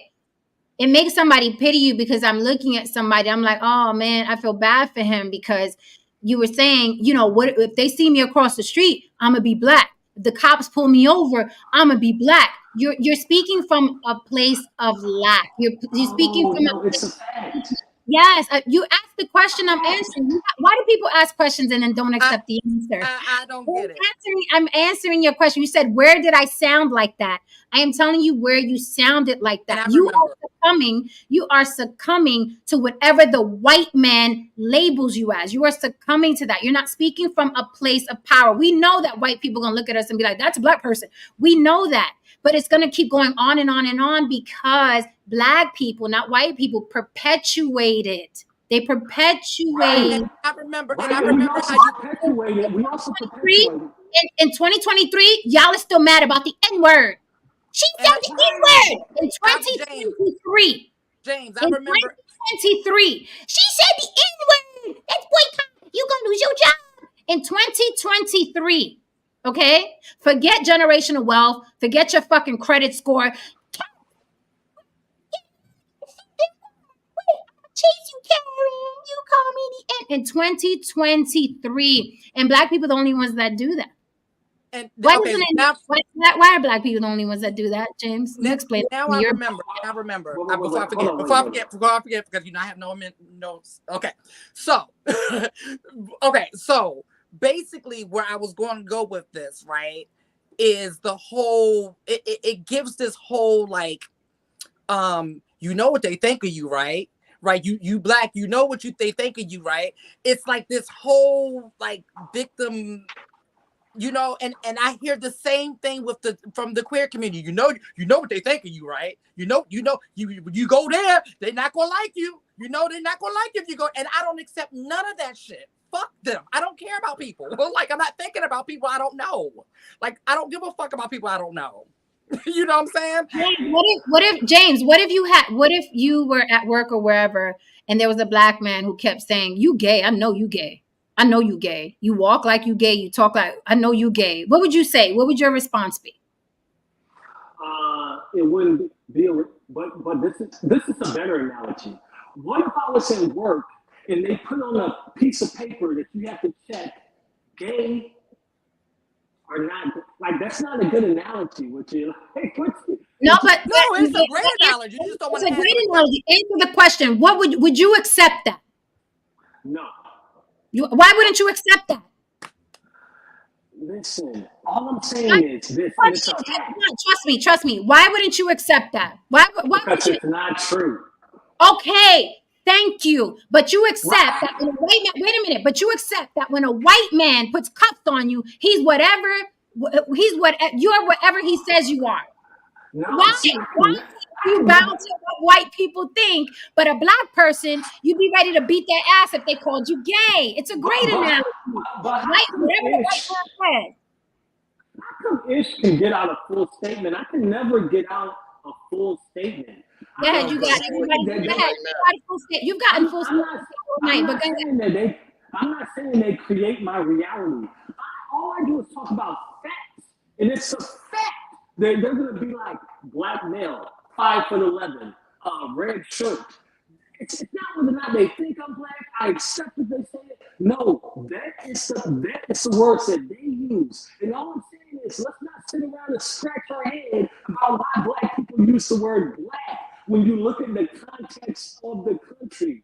Like I said in the chat earlier, I was They use the word black because they're still under the thumb of whatever white people said they are. It is black and white. Except you ready to fight tooth and nail if someone says you're a homosexual. To them, it could be true. They're like, he talk funny, his voice is a little light, he ain't got no bass in it, he dresses nice. He's probably in the closet. He's probably gay. You will fight tooth and nail not to be a homosexual. But what white people say in this country is gonna stick because look how white people look at us. And then whatever white people say, that's what we're gonna succumb to. It's the same shit. You pick and choose what you want to be badass and tough about. You pick and choose. Here's an example. Here's an example of victimhood. Here's an example.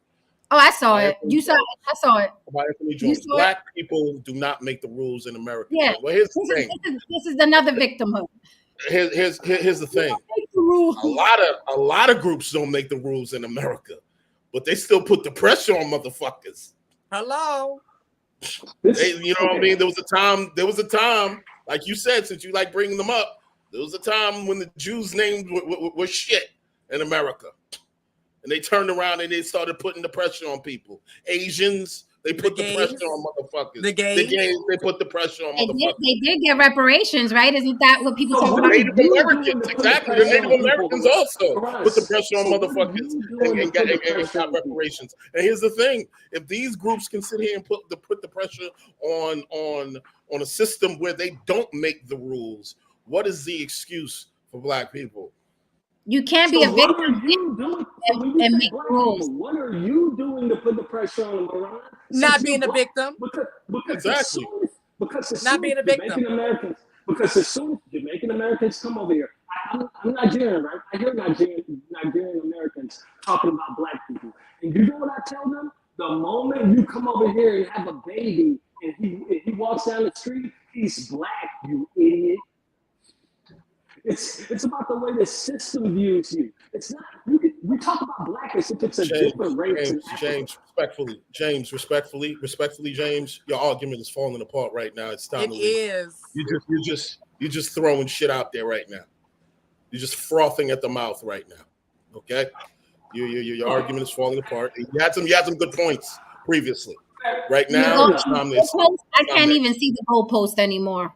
I can't even see it. Seriously. Okay, that shit is behind Renaissance Man right now. The goalpost is behind Renaissance Man right now. Okay. Okay. So I'm gonna leave with this one question. I'm gonna leave because I gotta go. Okay, Haran, if black people, what are you doing as a black person then to prevent that? What are you doing about that? James, I tell you this all the time. You people this all the time. I actually work in STEM. And I actually sit there and volunteer my time to ensure that black children get involved in STEM, whether it be computer science, programming, and so on and so forth. I mentor them. I make sure that they don't walk around here with these attitudes and these ideas that they should be subjugated and they should think less of themselves. I make sure that these young people believe and honestly practice that the sky is the limit for them, that they are beyond their blackness or whatever concept of blackness that has been put on their shoulders in America. That's what I'm doing. You, sir, on here with your V-neck tie, very well put place tie, I will give you that. You know what I mean? And your ideas and your victimhood. That's what you're doing. Hey, I appreciate a man that comes up here dressed now. Hey, not too much on the tie. Not too much on the tie. Welcome, the Star Child says, Roy Chess, those are terms to make certain races of people less than by their science from a racist point of view. It's interesting to me how people pick and choose what white people say is true and not true, right? You notice that? Now, I'm calling on you, white man. Do you notice that they pick and choose? If a white man says black people are naturally dumber, black people are naturally dumber. They're not very good at entrepreneurship.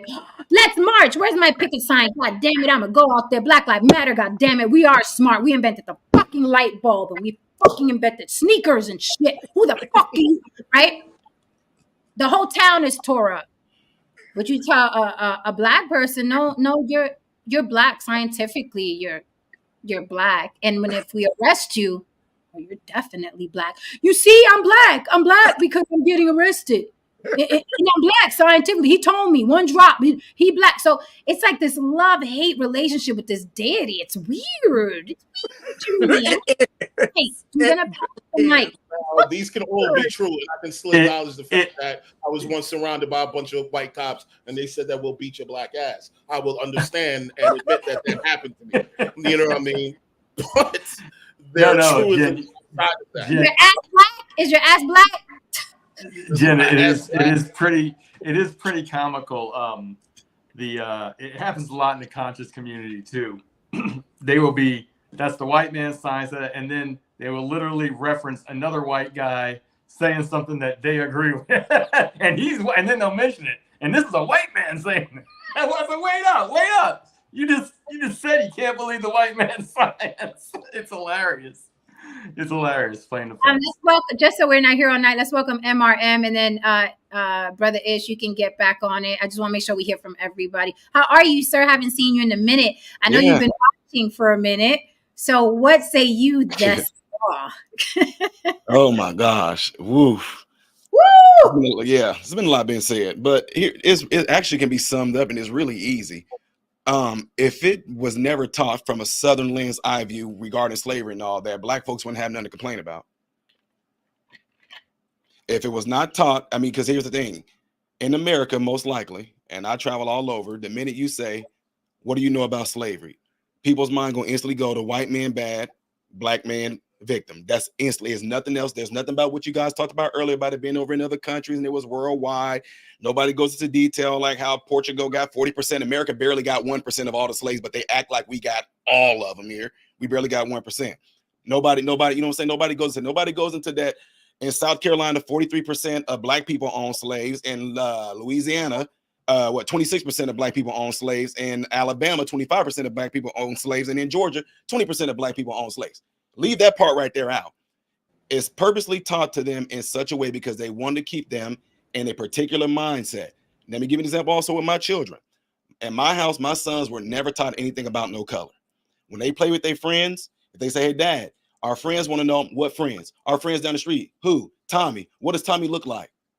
He has on a red. They never had an inclination to say anything about their skin color because it never was taught. Therefore, they can't focus on that. So it's a reason why they push this stuff out like they do. And it literally is nothing more than to keep black people back.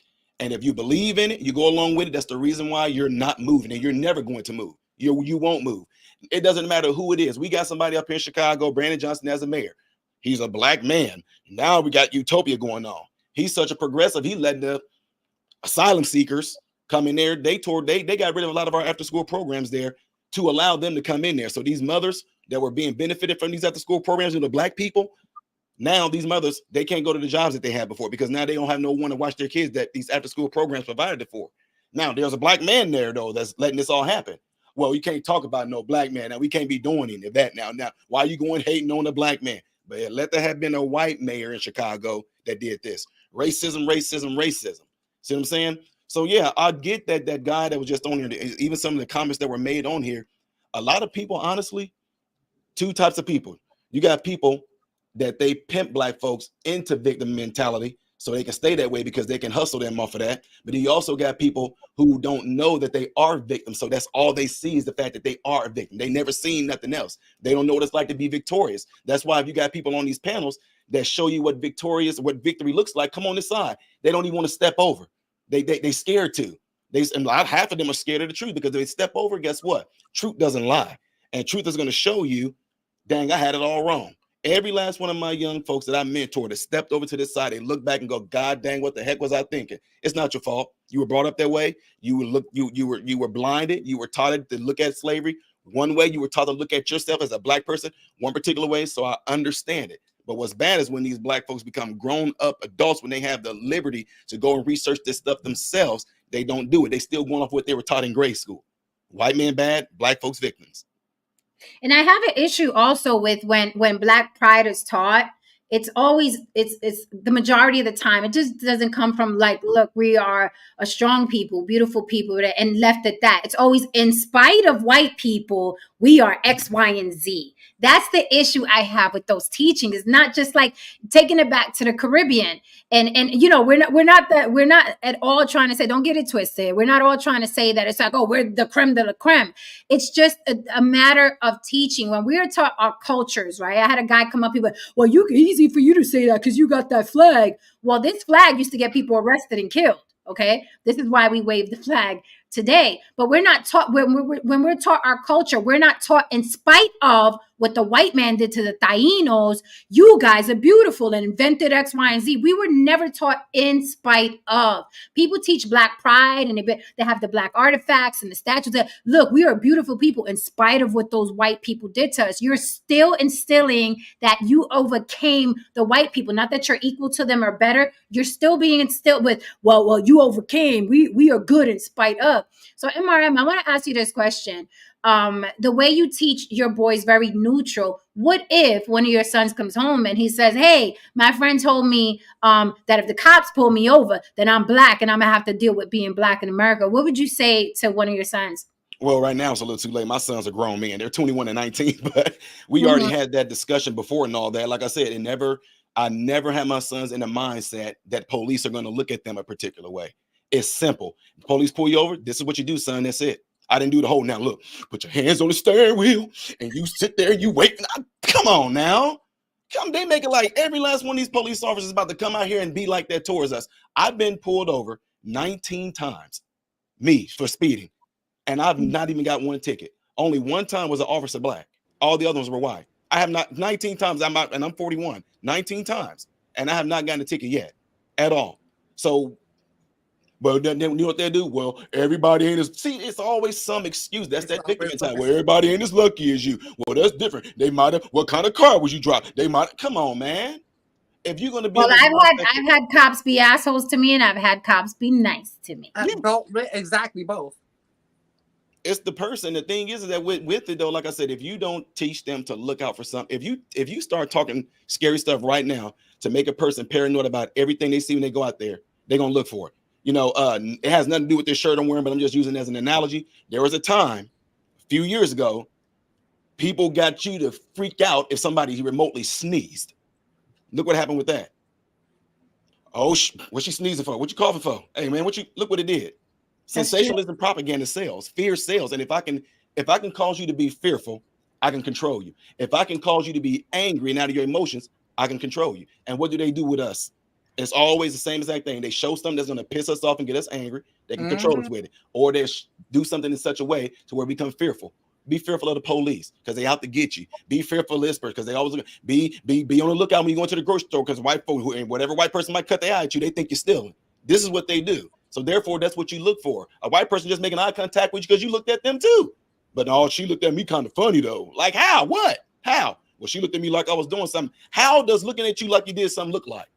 You know what I'm saying? This is what they deal with on a psychological level. With our young folks in our programs, they don't get none of this. When you mentioned earlier about not talking about this stuff until they're older, we have it set up to where either they can opt out of being taught anything about slavery in the schools at all, and or when that does happen, then our programs, our after school programs, or when we mentor them, we go right along with them too and show them how it was going on everywhere. You know what? When you do it that way, guess what happens? Oh, dang, we ain't all that special. No, you're not. But they want to think, dang, so everybody was Mr. Ty? Yes. And before, in the 1600s, it was all whites before they even became Blacks. Oh, I didn't know that. I know you didn't, but this is what we're talking about. So that's the and you see that a lot on social media where Black Americans, they covet oppression. It is theirs to the point where when the Asians were getting their ass beat, when the Mexicans get their ass beat over the border, they ain't trying to hear nobody.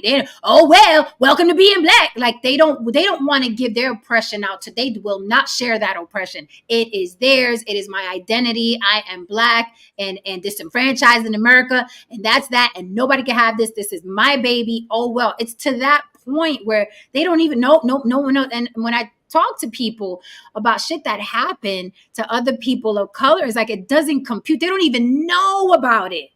I'll throw names out there. They don't even know that these people exist. That's why those teachings are dangerous, because they don't teach the way it is. Slavery happened all over the world forever. And how do you know where you came from? How do you know if your family? How do you know if your black lineage wasn't a part of the ones that was up north that never seen slavery? All they did was heard about it. How do you know you didn't see from them? You know what I mean? They don't want to hear that. How do you know you're not part of the black people that owned other black people? How you know you're not? And then we're not gonna go in. We ain't gonna go into that when slavery ended. When slavery ended, it wasn't referring to the Indians because they kept them. It was only referring to whites. When slavery ended, Indians were still able to have their black slaves. But we ain't gonna talk about that though, So because white man bad only. Quick thing, I will admit that this is an example. When I had run-ins with the police when I was younger, they were things went sideways, but they went sideways because I was a fucking asshole. You know what I mean? At the time, I was high off of fucking Khalid Muhammad tapes and shit like that. You know what I mean? And all kinds of fucking rhetoric. So, of course, I was just angry militant kid. So of course it's gonna go fucking sideways. And these are New York cops. You know what I mean? So, but the point here being that an idea was implanted in my head, and I was allowing that idea to steer me in a particular direction that wasn't practical. That just wasn't practical. I mean, there was some heavy fucking tapes. You heard this motherfucker, Jen. You know what I mean? There was some heavy tapes. Listen, they ain't no money in being angry and black. They ain't $0. I realized all these things after I learned about credit scores and living on my own and so on and so forth. Like, whoa, there ain't no money in this. ain't no practical. Felt good. It felt good. But and then you notice like other people moving on with their lives, and it's like people making money, and it's like, wait a minute, I'm just trying to spit at cops and angry. I'm like, something's not adding up. And that's when you start learning about power dynamics, true power dynamics, not emotionally driven, ideas that keep you in this perception where you're owed something. True power dynamics and ideas about checks and balances on all those things.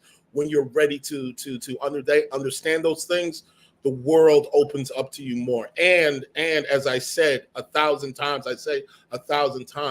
go to other areas of the world, man. Go to other areas of the world. I want to say this real quick before there's no black people, so you can experience these different customs. Anyway, go ahead. Before we continue, I want to say this real quick and then pass the mic to Brother Ish. But I do want to say it's funny to me. I've seen a lot of black men on social media. They know very much, right? How what MRM was saying, right? You teach a certain way to keep a people under your thumb, and then you could sell them shit, right? Because there's a lot of money in racism. It's very lucrative. Racism is very, very lucrative, right? You can sell shit. Same business model as the church. Sorry for the religious people. But the church, you teach them what to fear something, right? You teach it. Church is all about fear, fearing the devil, fearing hell, fearing not getting favored, getting blessed. It's all fear based, right? Same thing with America. We could keep teaching you black, you less than, and the white man is a boogeyman. We can sell you shit, keep you fearful. We can get you to do shit. And it's funny that they'll notice that with white people, but then they become completely dumb. Red pill manosphere, they use the same business model. Fear that woman is going to reject you. Fear that you're never going to get married. Fear these women. And what do? They show you a woman saying, motherfucker, if you ain't going to give me no steak, I ain't fucking with you. And it's fear. It's all fear based. So it's funny that when it's a black face on a mic and a webcam scaring them, all of a sudden they all in, right? But when a white person does it, it's like, oh, look, they trying to keep us down. Well, everybody uses that business model. It's not gender or race specific, okay? Someone says something about honey and vinegar. All I got to do is make you fear some shit. Then I can sell you some shit, or I can keep you under my thumb and get you to do whatever the fuck I want. It's like humanity on 101. Fucking monkeys do it. Right. And then they're talking about like how the Chinese are colonizing Africa as we speak, but they don't even want to mention that. And they don't want to mention that there's more slavery going on around the world now. Still, so they don't really care about slavery.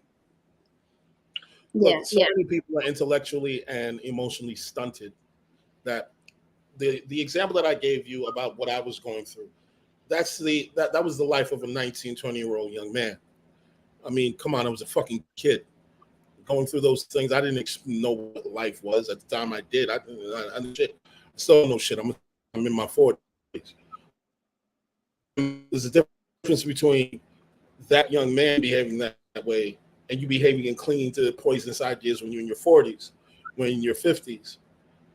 It is assumed that at some point in time you experienced some practical sense of life. You were exposed to some kind of practical system, and the fact that you couldn't wrap your head around the fact that the ideas that you're holding on to is keeping you from evolving and moving forward in this system. If that is the case, then most of these people really, really, really are just DOA. Most of these people are just really DOA. And it's just so many of them that I'm seeing. It's sad, actually, if not shocking. Brother Ish, did you want to say something before I ask Karan a question?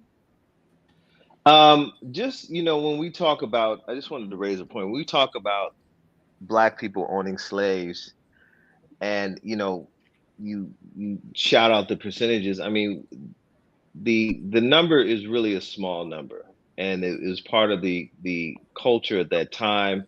A lot of times people that are counted as slave owners were of mixed race. Their numbers are saying that there was about 3,775 Black slaveholders in the South who owned about 12,000 slaves, which was a small percentage of a total of 2 million slaves that were held in the South. So it's a small number. You can't, to throw that out there to say, oh, well, Black people own slaves too. Of course. I mean, Blacks own slaves, American Indians own slaves, Europeans own slaves. Slavery was practiced all around the world at that time. That is just a reality, but that does not excuse the atrocities that were done. That does not does not deny the effect of that experience. And the distinction that's not highlighted and that's brought up, that in our unique circumstances, our identity from head to toe was stripped, and we were given a new identity and presented a new perception of self. So a lot of times the problem with Black people in America is that we're clinging and searching for an identity because we've been stripped of who we are innately. And that's why we're clinging to this, and we're gangbangers here, or we're Negroes here, we're colored here. Like every 30 to 40 years, there's a new name for Black people in America. We're African Americans this generation. The previous generation, we were colored. So that's just an identity. So I'm just giving you the history. It's not necessarily crying, it's just really calling it out for what it is. Look at the history and see the balance of it. Okay, so let me say something real quick. You just said 2 million people like it was nothing. Did we not catch that? I thought, I was the only one that caught that. No. I think we all. He said Black people only own 2 million other Black people. No. I didn't say that. I said that that was a small percentage in comparison to the over 2 million slaves that were held in the South. That there were only 12,760 slaves owned by Black people. Oh, I'm sorry. 12,000 Black slaves owned by Black people. So let me ask you something. I'm saying in comparison, contrast. That's my point. Hold on. It's not equitable. Is my point. Hold on. It's not what? Equitable. How is it not? If you were one of those slaves, you would have been okay with it just because you were owned by a Black person? Wait. No, not at all. I mean, again, not at all. I'm saying it's a byproduct of the culture. Yo, Renaissance man, did you just hear that? This man said it wasn't equitable. Excuse me, can you say that again, brother? That's why I said it wasn't what? Are you saying that the juice wasn't worth the squeeze to mention the fact that these niggas were slaves? Because it wasn't that many of them? I wasn't saying that at all. But you Okay, just so said it wasn't equitable. What I'm saying is this. What are you saying, brother? If it's not equitable, The point that if you bring, or not you, I won't even characterize you personally. The point of it being brought up in argument and conversation is that now black people, that a small number of black people own slaves, so that dismisses the atrocity, that dismisses the Okay, aspect. wait I mean that's what it's saying, because you're trying to equate. Hold on. We have to look at population to the percentage of population. Okay, if there were more black people here, more black people would own black people. Okay, if there were more black people here, more black people would own black people. Because again, America only got about 1%. Thank Portugal you. got 43. So imagine if America would have got 43% of the slaves. Thank you. Okay, so you're saying that 1% of the 1%, 1% of the 1% own slaves. Hold on. You're also saying, I don't recall, but none of us said, no one's trying to diminish white people owning Africans by saying that black people owned Africans too. Mm-hmm. You're way off.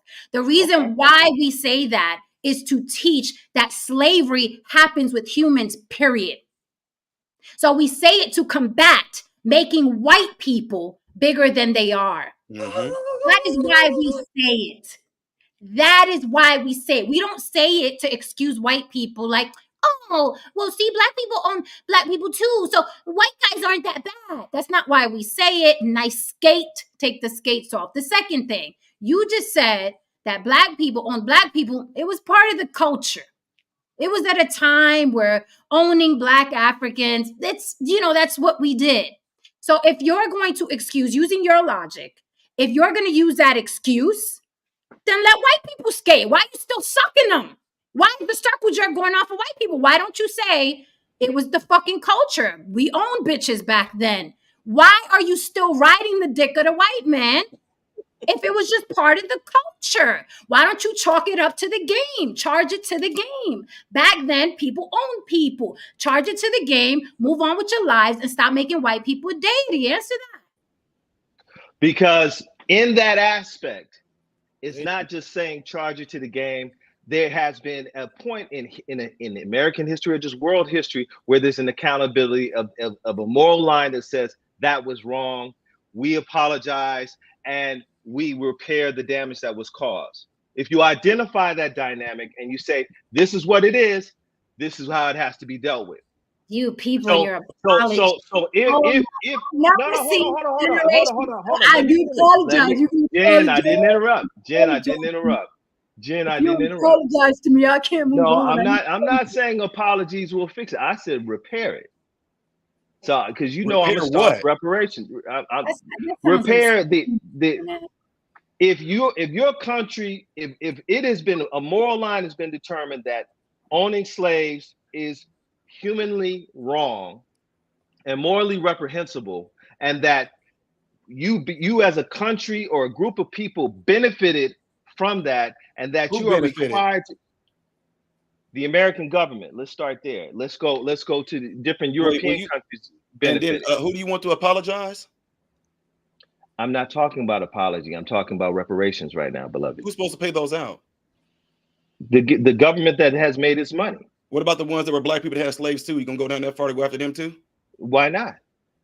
The ones over in Africa as well? Why not? Do you know that's not gonna happen, right? Why would it not happen? It's not going to. So why does that automatically automatically the position? Oh, that's not going to happen. Why? Because the thing is, I deal with reality. You're powerless to enforce it. And why is that not a reality, sir? Reality they said black no one is coming to save you. No one is coming to save black folks. Wait a minute, black people were free because of black people. That's a debt. That's old. Wait, somebody school me. I'm asking an honest question. Black people, slavery was abolished because black people, or was it politics and white people was like, all right, this was going to happen, this war is going to go down, and then was it black people? Well, what it was, Jen, is that white people were willing to kill other white people to free black people, but okay, so that's how it went down. So it was still the decision of white people, right? Okay. I mean, I don't know how far we can, how many times this No, needs to be because said. you just said, well, there was a time they said black people weren't going to be free, right? But Correct. black people are free because of white people. So reparations would have to be a white decision, not yours. Yes. Who gonna Reparations would not necessarily have to be a white decision. Reparations could be the pressure that was put on them by black people, and they would have to submit to that pressure. As in that same pressure we gave them to free us. How South Africa can't bring back good times. You niggas couldn't bring back good times on TV. Okay, so how did South Africa get free? What the fuck you talk about reparations? How did South Africans get free?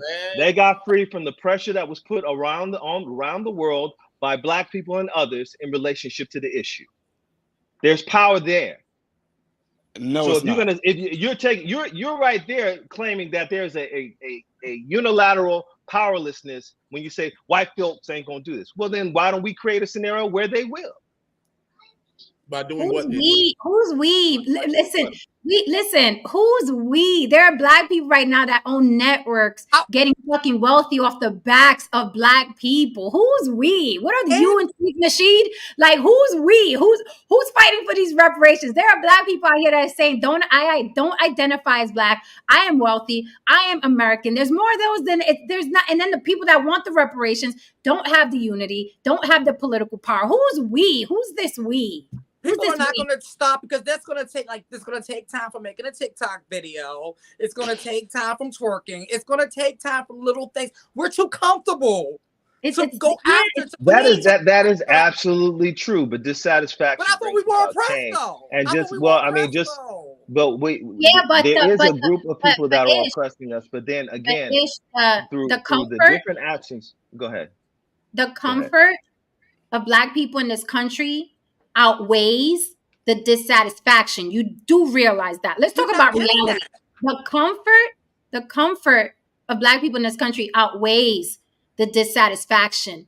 They couldn't even unify to obliterate the NFL, and that was easy. You know how they had to do that? They didn't have to go march. They didn't have to shed blood. They didn't have to fight nobody. All they had to do was this. That's it.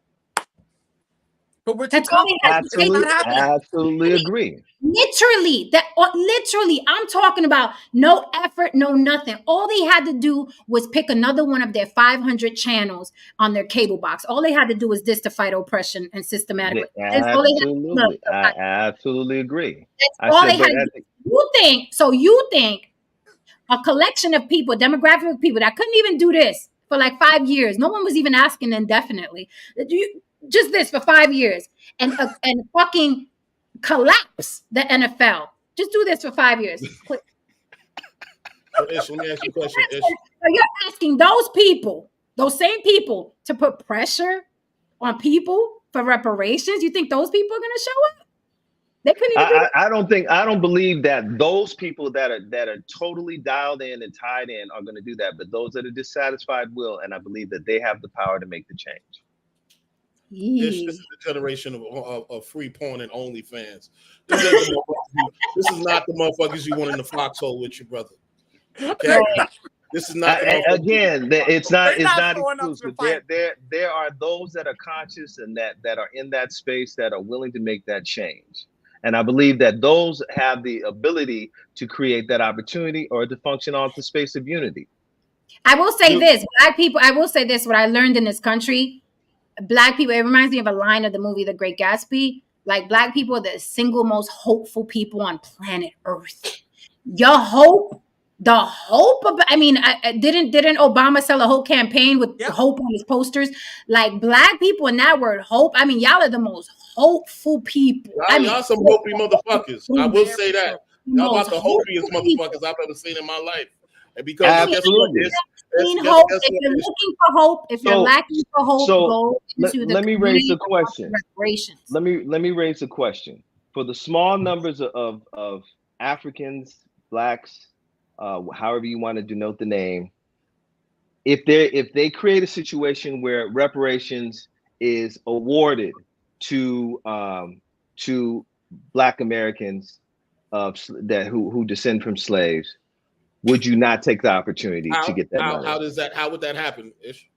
Now I'm asking, would you not get the money? We can play the if would game. You refuse to get the money? We can play the if game all night. Man. I can say, what if a spaceship that carried a baby from an exploding planet? But here's, will he be affected? Let's answer the question. Let's be fair. You refuse to answer a question. I don't know why. I will answer it. Since Godfrey said I'm black, I want my fucking check. I will answer it. I will take the money. But here's the thing. I will take the money because it's free money. Absolutely. Anybody would take free money. We don't give a fuck where it came from. You're gonna give me a check? Shit, I got a bill I could pay for that. Pay with that. That doesn't mean. So why be opposed to it? Who's opposed to it? We're telling you you're delusional. We're not opposed. We're saying we're not opposed. We're just saying it's not going to happen. So what about the people? How do you know it's not going to happen? That's the whole point. Let me ask you something. Because if it was to happen, it would have happened right after they freed the slaves. You're using that hope thing. It's like waiting for Jesus. Y'all still waiting for Jesus to come back. Like, the hope thing. See, because the thing is, it's like this. Okay, do you know what happened right after slavery ended? Do you know what the black people did? They started their own businesses. They had their own farms. The Reconstruction era built towns and cities. We had black people in Congress.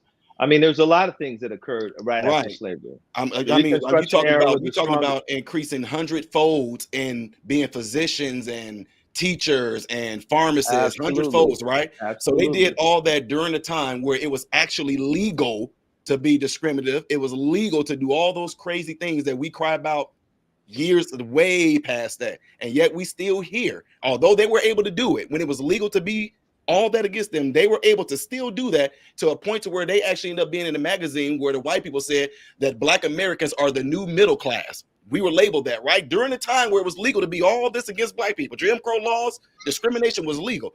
But you telling me in the time that we're in right now, we can't make it because of what? Kev, welcome to the panel. The chat is on fire. Ava Moore, I love this comment. Bombs earlier. Yeah, for real. The chat's on fire tonight. Ava Moore says, how is it there are successful black people and others aren't? Seems to me it is what you make it. Otherwise, there wouldn't be any poor white people. And I agree 1,000% It's the excuse they say about me. I just got lucky. Yeah. I didn't make no good choices. I just got lucky. That's all. Yeah. They'll tell me. KFC, what you got to say? It's because I'm queer. That's the one I get. Hey, KFC, long time no here, sir. By the way, you got like the last. Hey, shout out to you, MRM. You made some really good points. The only thing I would say to you, and probably as it relates to disagreement on the thing about black people owning slaves, is that it sometimes seems that that's brought in to actually diminish the entire institution of it, and then try to make it seem as if black people were running the institution. Right. And that we already went over that. That's not what we mean when we say that. Enforced it. That put it on the table. You guys. Still KFC, a lot, but I will ask you this, Miss Jen. Hear me now? You're breaking up while still breaking up.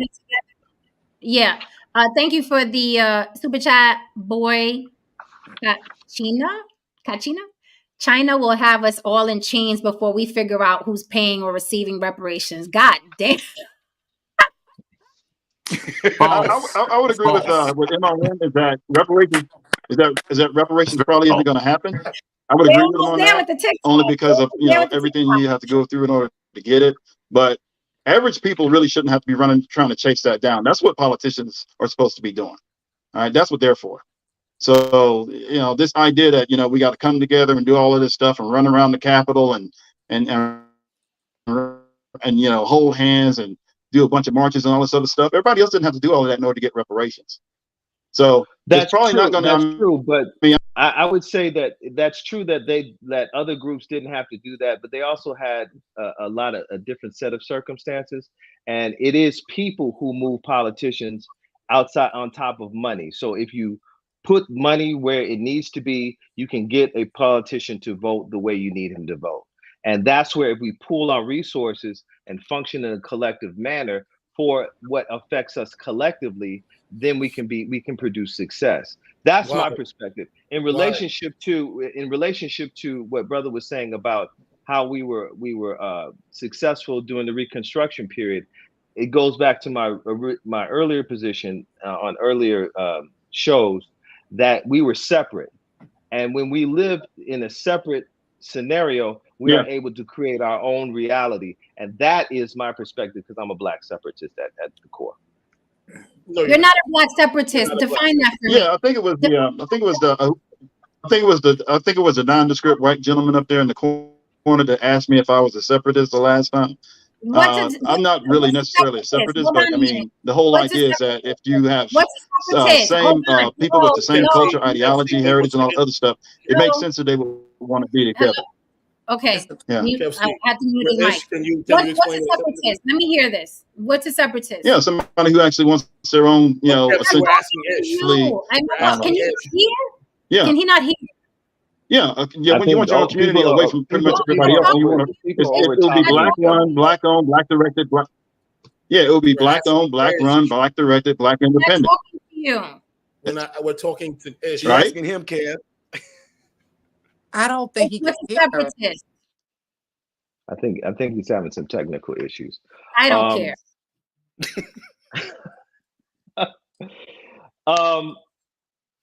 Black separatists are people who want to have their own Black land, Black country, and wanted to do trade and establish businesses in support of Black people. That's a sellout today. Oh, okay, so you just have an idea. It's not something we're called sellouts. Is what we're called today. It's just an idea. What do you mean as an idea? I mean, it's an ideology. It's a social political ideology. Right, but it's not something. I mean, it's not. It's Wakanda. It's not real. That's what I mean. You're absolutely correct. You don't practice it because you work with white people all day in and day out. It's like, so you're not. I'm saying it's an idea. It's Wakanda, which is fine. It's an idea. It's an idea. I address that truth. It is an idea because it hasn't been actualized into a complete reality. But again, it's an ideology that has its steps and practices and steps in sharing this ideology and evolving it. And there are small steps that are being done. But to answer your direct question, yes, it's an idea. It's not Wakanda per se. So Ish, let me ask you a question. When this was realized previously, based on your own admittance and acknowledgement, was it done with the help of reparations? I don't understand your question. Did we need money from white people to actually be self-actualized? Did we ever need? I don't have from them to be self-actualized. I don't have the strong historical reference to answer that question. Brother, so I couldn't say. No. So Heron is right. We didn't. He's actually right. Discuss that, brother. Cap. We just see a huge cap. See, this is what I'm talking about with you, Ish. This is what I'm talking about with you. What about? I'm talking about with you. When we hit you with your truth, you. What you talking about, brother? I don't really no, I'm just saying I don't have a historical reference to say where those monies came from and started those Black businesses. Damn well. So Black Wall Street was built with white money. And you admitted Black Wall Street was built with white money. I don't know for sure. No, it's not. Again, I don't know for sure. I don't know if there were loans that were given from white banks. Hold on. I don't know if there were loans that given from white banks or if it was money pulled together at the Black church. I don't have that information to refer to at this point. So I don't want to say yes or no. It primarily wasn't. We pretty much know that, man. Okay, I'm actually going to agree with them on this. Can you guys hear me? I had to switch up. My tech was bad. So at the aspect, again, it's not about the need for it. I'm saying what we're due and what we're owed. And if there has been a precedent that has been established with other groups of people who were awarded reparations for the moral defect of slavery or the moral defect of their oppression, then why should we not be able to? Why should we not be able to receive reparations? Honestly, you're not. I don't think collectively, and y'all could get mad. I don't give a damn. Collectively, I don't think the Black demographic in this country is ready for reparations. Here we go. All right.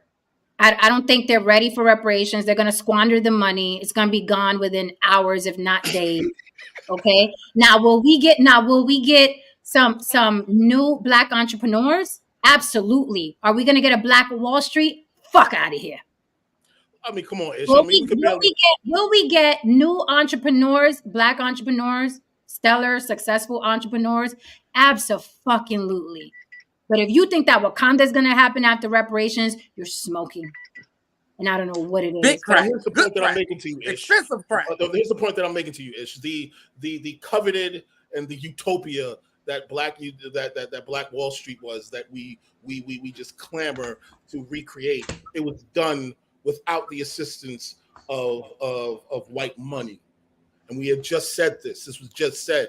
So my point is this. Why continue to concentrate on it? But you said it's basically a like to have, right? It's a nice to have. It's a cherry on the top. It's you just kind of want to stick it to the man. It's not really that important. No, I wouldn't really kind of characterize it like that. I want it because everybody else got it. Everybody else got a candy bar. Why can't we? Right? Is that it? I would not characterize it like that. I'm saying that we're owed that. How would you characterize it, Ish? I would say that we're owed that. We're owed that I'm for reparations. I wish they would cut them checks next week. I am so. We are owed that. I am so for reparations. I am so for reparations. I don't know, man. I don't know. The many countries that benefited off necessary. Reparations are necessary. Hold on, Ish. Do you see me talking? This is weird. I know you see my mouth moving. Go ahead. I wasn't finished, but go ahead. Reparations are so fucking necessary. I'm all for reparations. Please cut that check. Please cut it. USA, are you listening? Uncle Sam, anybody's out there? Trump, please cut the fucking reparations checks. Please cut them so we can get back to business.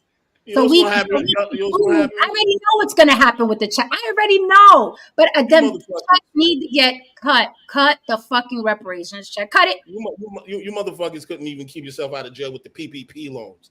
You motherfuckers going to go to prison when motherfucking reparations go down. You niggas going to fuck your lives up. Man, the way the spending I saw with why do you guys have that concept that Black people are just going to screw this whole thing up with reparations? I saw with those PPP loans based on I don't know, sir.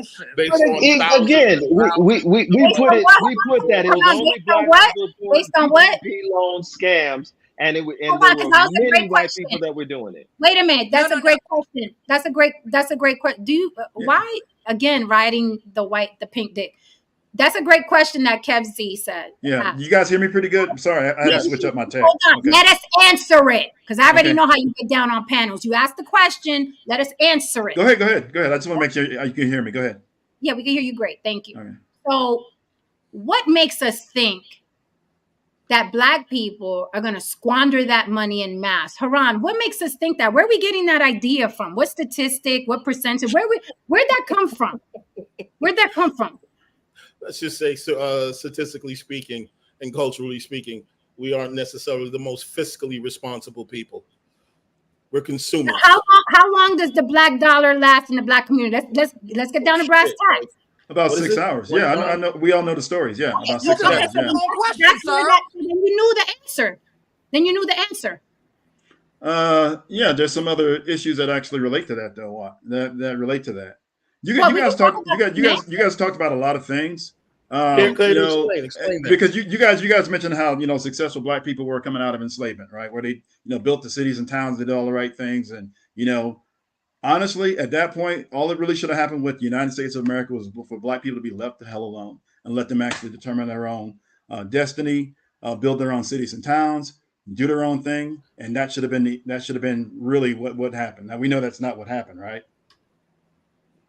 Absolutely not. You were attacked by mediocre white men, with mediocre white people. Yeah, essentially, here's the problem. And I'm glad you're here now because now we're going to get down to the math of it.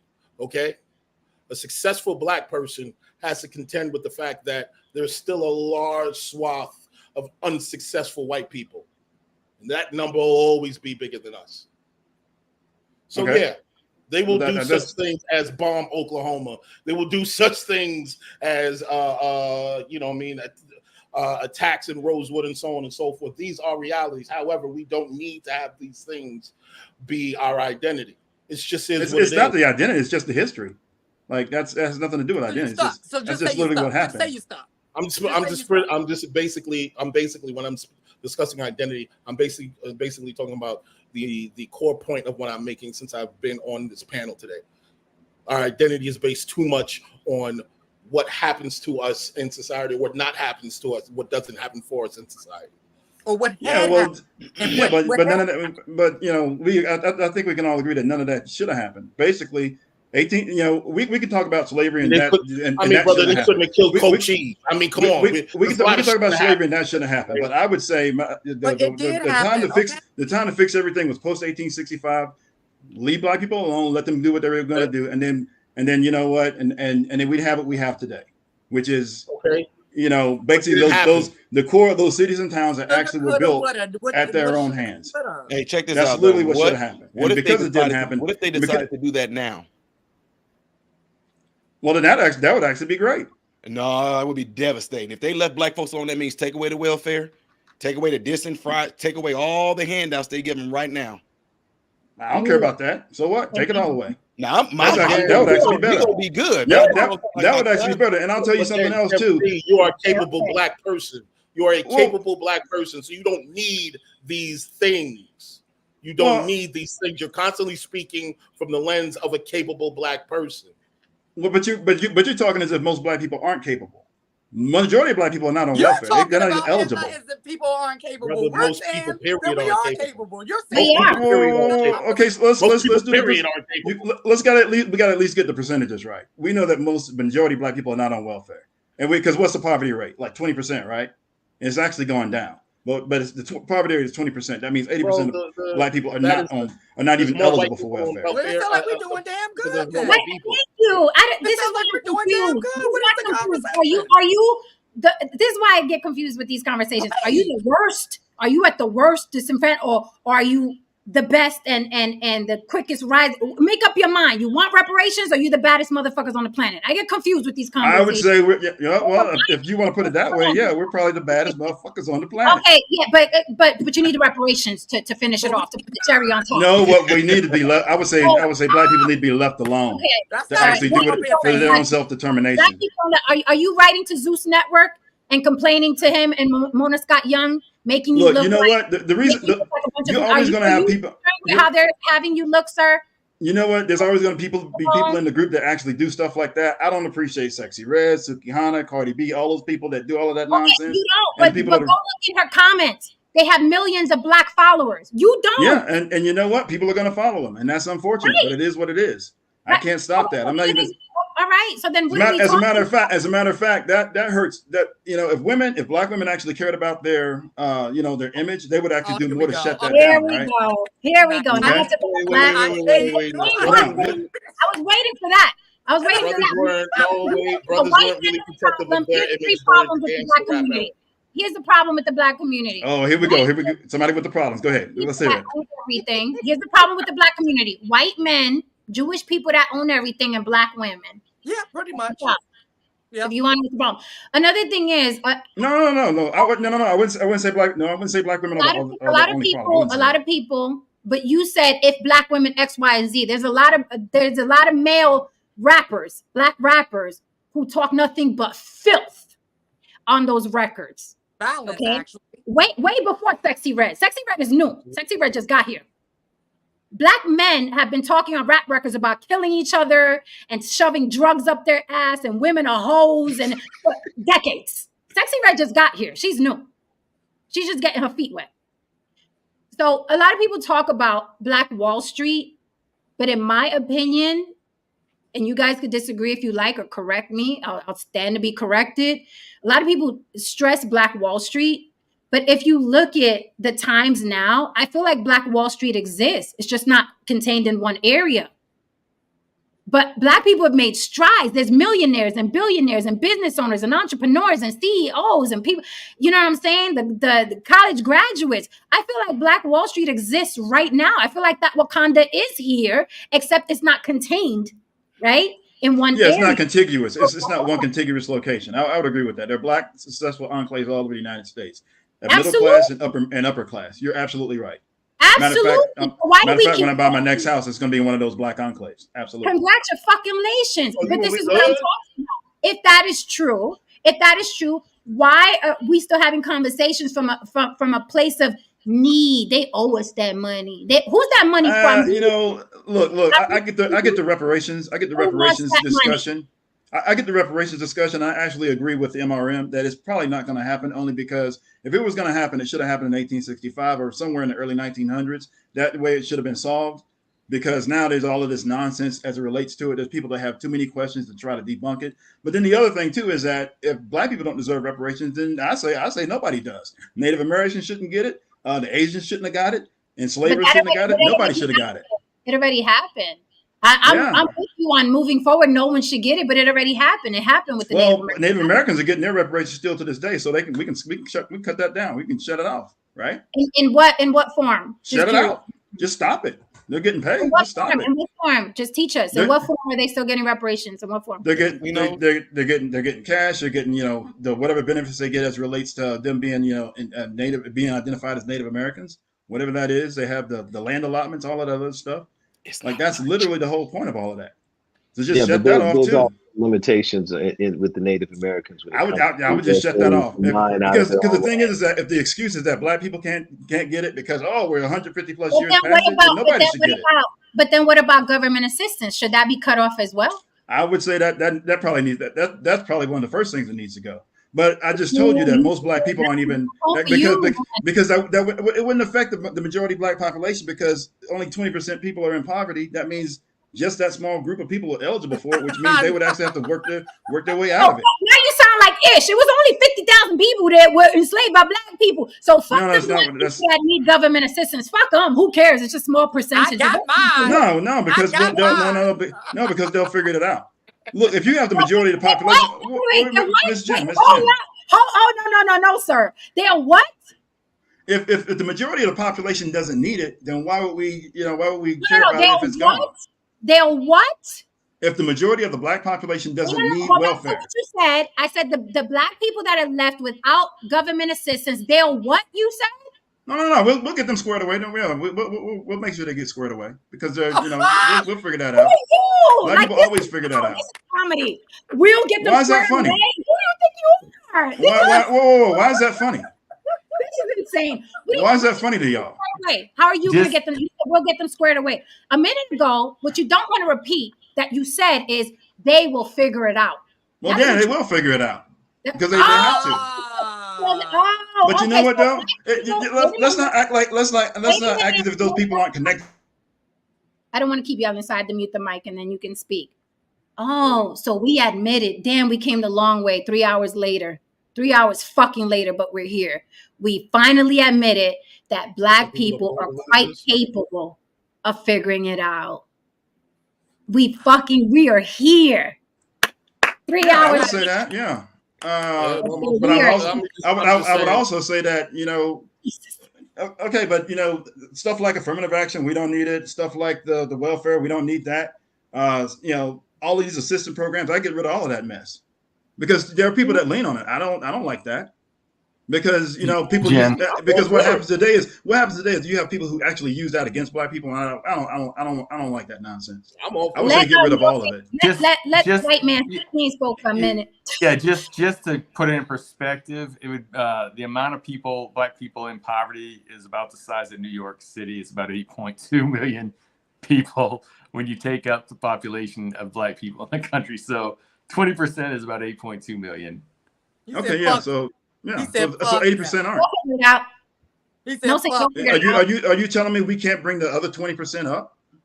Like that's actually not that's not a great number, but that's no. There's always going to be an underclass. There's impossible not to have poor. You can't bring them up. How? Who's we?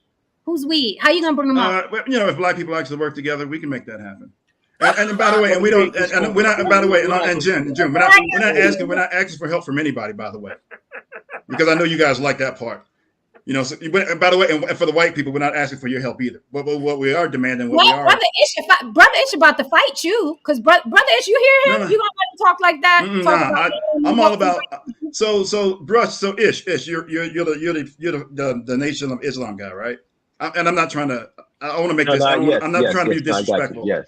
No, okay, you're not. I got you. And I'm not really super familiar with it. So if I'm saying something wrong, just correct me. But I'm absolutely not trying to be disrespectful. All right. But you know, Nation of Islam is about, you know, as I understand it, especially Malcolm X, you know, Elijah Muhammad, all that other stuff, you know, self-determination, black independence, everything black owned, black run, black directed, black, all black, everything. Nobody else is involved.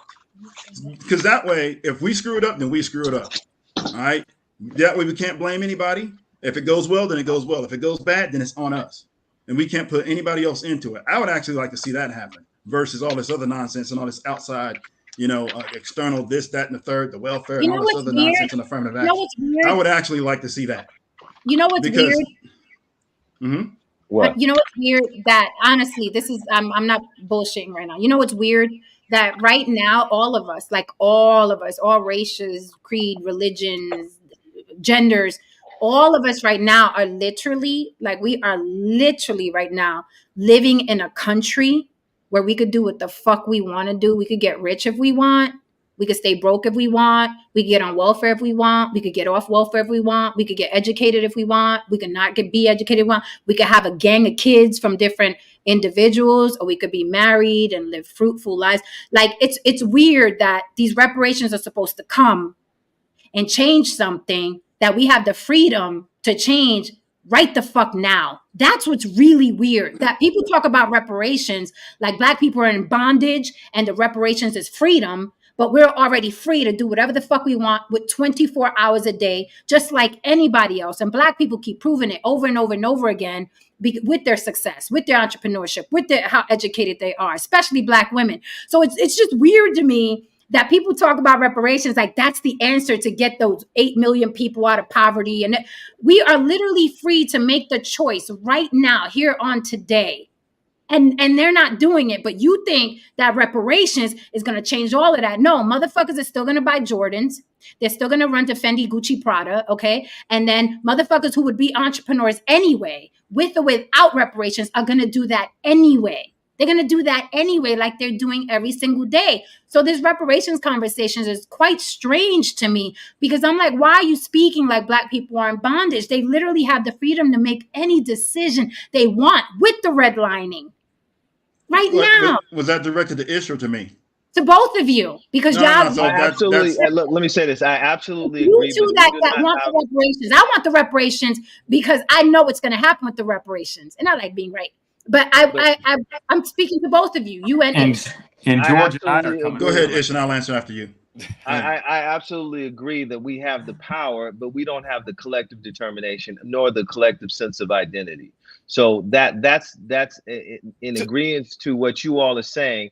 That's the challenge in front of us. But the ability of reparations changing a condition is a model that is being utilized currently around the world. Israel is a great example of that. Israel is continuing to receive for a short period of time that they were under the oppression of Germany. They have received reparations for the past 40, 50, 60 years. So black people in America are not under oppression. What challenge are you talking about? You are not shackled to anything. You are not getting whipped. You are free. Why are you comparing yourself to Israel? You know how insulting that is to what people are going through in Palestine and Israel? You know how insulting that is? They would look at you and slap you in the mouth, trying to act like you're under the oppression that they're under. You know how disgusting that is, that you could wake up tomorrow morning and go outside and get you a fucking Starbucks coffee and do whatever the fuck you want and not fear death? Do you know how ridiculous that comparison is? Let me tell you hold on. She asked me a question, beloved. I know you don't like to answer questions, but I would like to answer her question. Go ahead, brother. Go ahead and answer the question. Thank you, sir. I believe that there are still sociological injustices. There are a countless number of records that reflect that we are still being treated unjustly in this country, that we are still being, oppressed in many different manners. So yes, no, it's not in comparison to what's happening in Gaza. I agree, but at the same time, we still have we still have the ability. I agree with you on that. We have the ability to create, but we don't have the collective identity. So if what we are asking when we're putting out the point, the argument of reparations is that we want land and to create our own entity and then do the same, following the same model that's existing and is successful. It's not okay. Really quickly, Gary. No, MRM is not the only intelligent one on the panel. You got to be plumb fucking stupid. Somebody said that. Yeah, Gary must be stupid if he thinks you're the only intelligent one on the panel. Yeah, he can't.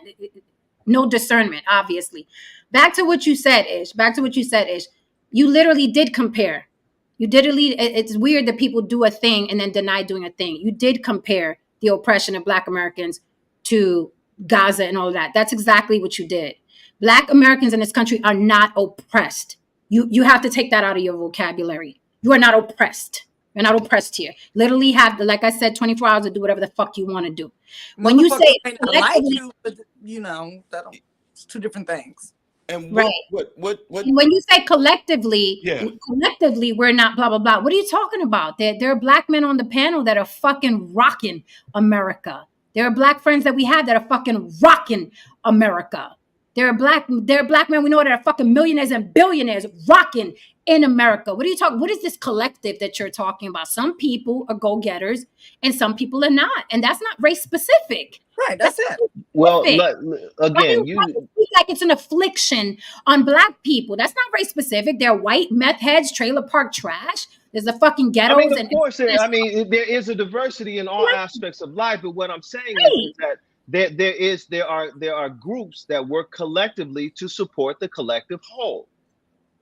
That's just an actual fact, and we don't function collectively as descendants of Africans. That's not on true. A larger scale. I'm not. That's I'm not bullshit. talking about on a small scale. I'm not talking about these independent scenarios. I'm talking about on a larger scale. There's not a collective movement towards a liberation of Black people. There's individual achievements. What liberation? What liberation? How are you in bondage? What year are you talking about? Let me change. What liberation? He talks about me. Who's he talks about? I still here. And this is why I need the help, sir. He talks about me now. I'm not saying the wrong way. Look at the language that you just used, beloved. Look at the language that you just used. Okay, oppression. We are oppressed. Okay, and liberation. You literally are talking like you and I are on the plantation on a little cotton pick and break. Yeah, that's exactly what it sounds like. It does. I was waiting my turns for Harris to come against me so I can go up north. I could not imagine you. It's weird. This is plantation conversation. The liberation of Black people. We are free, sir. You's okay because you looks like Queen, so you get to stays in the house. I do. Now, I have to be out there. The main thing about America is crunchy on the crust. We have to identify. Let me just say one thing. The main thing that we have to keep in perspective right here is that every single American has this one particular privilege. How you start is not necessarily how you finish in this motherfucker. Right, not like if you was in India or something like they. Now, exactly. Now, areas such as Jamaica, if you was born in a shanty town, 9 times out of 10 you're gonna die in a fucking shanty town. Okay, that's pretty much how it works out in third world countries. Okay, even nowadays in the hood, there was a time when it was hard to even get out the hood, but now it's real easy to get out the hood. Right now. See, when I was coming up, it was kind of hard. You might die in that motherfucker. You know what I mean? But now, man, you actually have a solid shot of getting out of poverty in America. So these kinds of conversations that you're having, they're very archaic. They're very disconnected. And may I say, and I think I speak for the panel, they're insulting. Very. Because you're speaking to people who've actually accomplished something, and you were literally pissing on our accomplishments and a number of the things we had to go through in order to get these accomplishments. So again, respect, sir. Again, when you do the math and when you look at the circumstances and situations, the challenges that you have to go through to get those accomplishments are not equal or equitable across the board. So when I'm using the term, fairness. Well, in any country that you live in, you are seeking justice. So of course, you would want to have equity in any country that you pay taxes in, that you work in, that you live in, and you survive in. So yes, you're looking for justice and you're looking for equality. So when I'm speaking of, I'm confused. Again, you have to at least recognize that the language that you're using doesn't apply to right now. It just doesn't. It just doesn't. So let me say this. When you say equity, here's the issue I have with that word equity, right? And I'm gonna say this like we're all in kindergarten. When you say equity, right? I'm thinking tomorrow morning at 6 a.m., you and No Saint have the same exact pass and freedom. If you're from New York, to buy yourself a Metro card and swipe it and go downtown and get a job. You and No Saint, y'all could drink from the same fountain now-ish. We're doing that. We're drinking from the same fountain now, right? You can go in a store, buy yourself a suit if you can afford it. If you can't afford a real good suit, you could go to some fucking bargain basement place and get you a cheap suit and go get you a job interview. You can marry here. They let us marry here now. You could interracially marry-ish. Yeah. So equity. You and that white man could do the same exact thing. Okay. And if you have more money than him, you'll trump him. You can get in places that white man can't even get into. So what do you mean by equity? What does that mean? Equality? You want it to be fair? You want to have the same rights that you and No Saint have? Guess what? You do.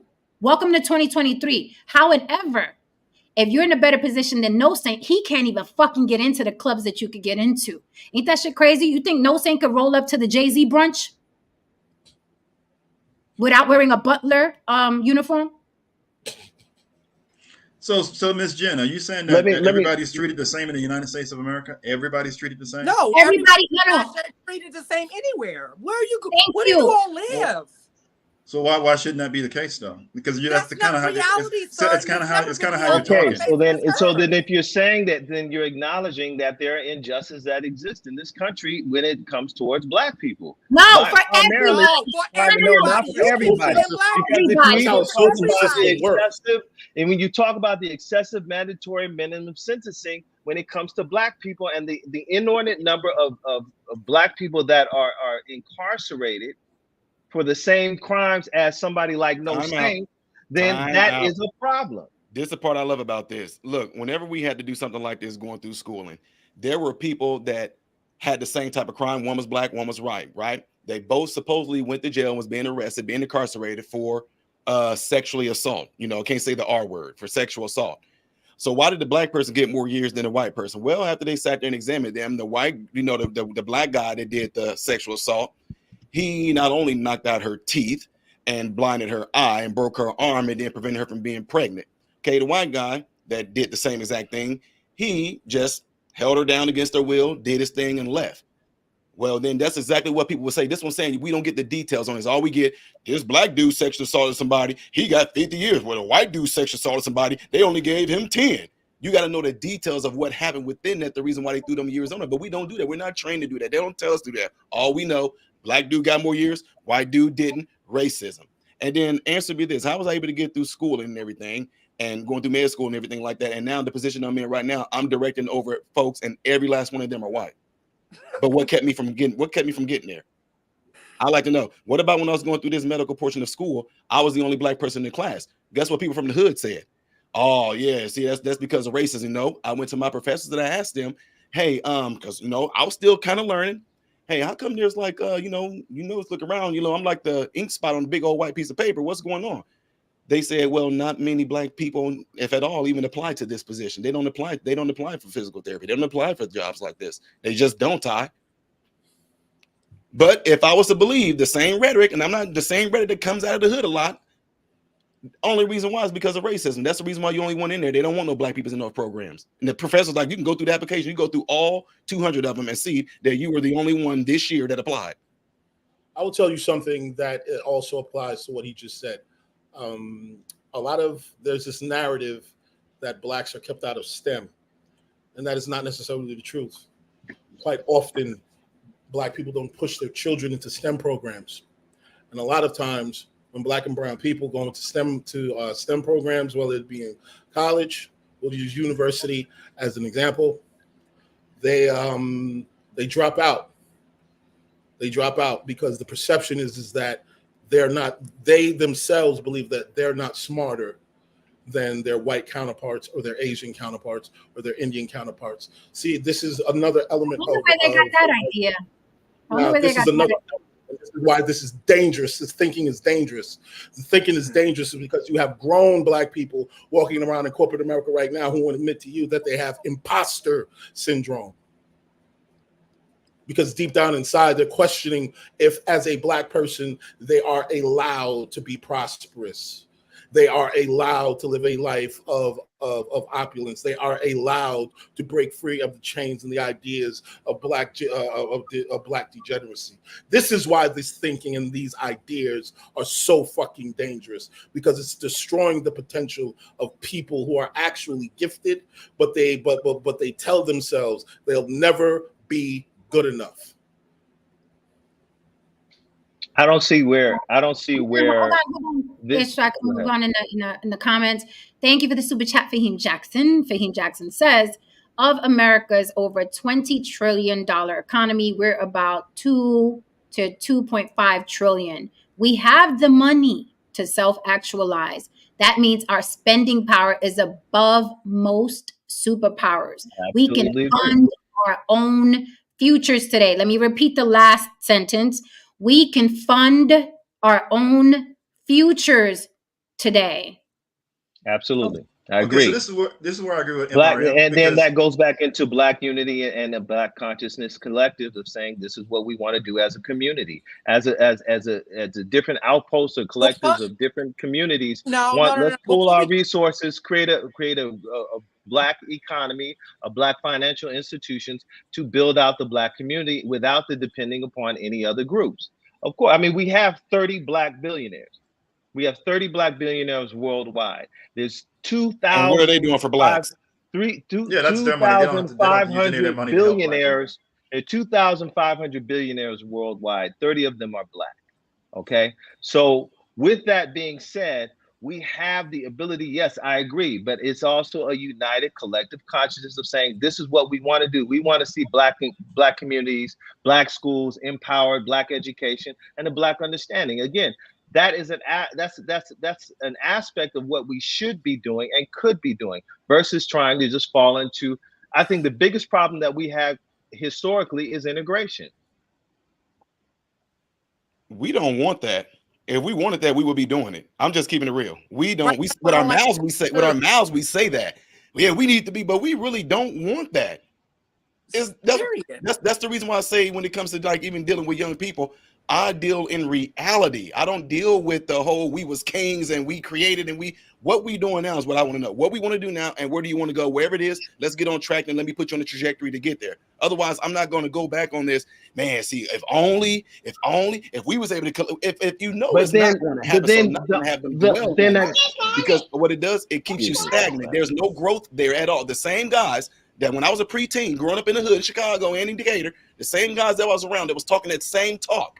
Here I am married 22 years, got sons, one got his own place, one is in college for cybersecurity. If I was still under that same thought process that they are under, currently my age, they still in the hood talking about, yeah, man, these white folks, man, they do really? 2023, you still talking about, yeah, but the white folks, they ain't okay, y'all got it. Apparently what y'all saying works and there's no growth, no movement at all. They're still there in the same place. So a couple of things have to happen. Modern Renaissance is I know you would probably agree with this. Is personal accountability, right?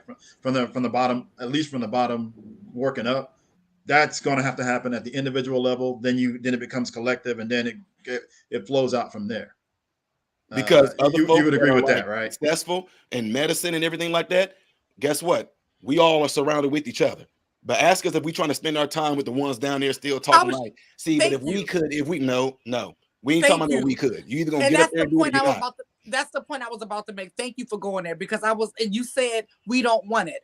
Perfect example. We don't, because the example is anytime we do make it out, we keep the fuck going. That's what everyone does. Not just black people, not just white people. People do that. That's what humans do. We keep the fuck going. What happens to the people that go back, Lily? They get shot like Nipsey Hussle. That's it. They get deleted by the people you're trying to help. Like, it's just that simple. Like, why do people? That's why I can't stand the we should. If like this is what it should be, it'd be nice if. That's not real. It's not real. You can only deal with what is, not fables. So we should just resign to just exist, is what you're saying, and just say, okay, if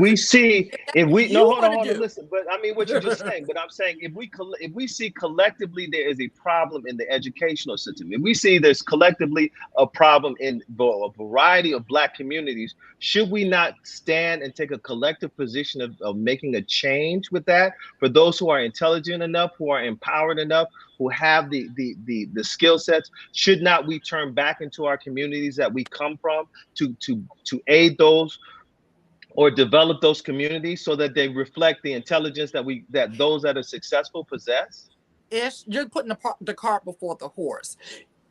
Before you can do all that good stuff, you got to first be willing and able to tell the truth about the state of where everything is. You can't even do that.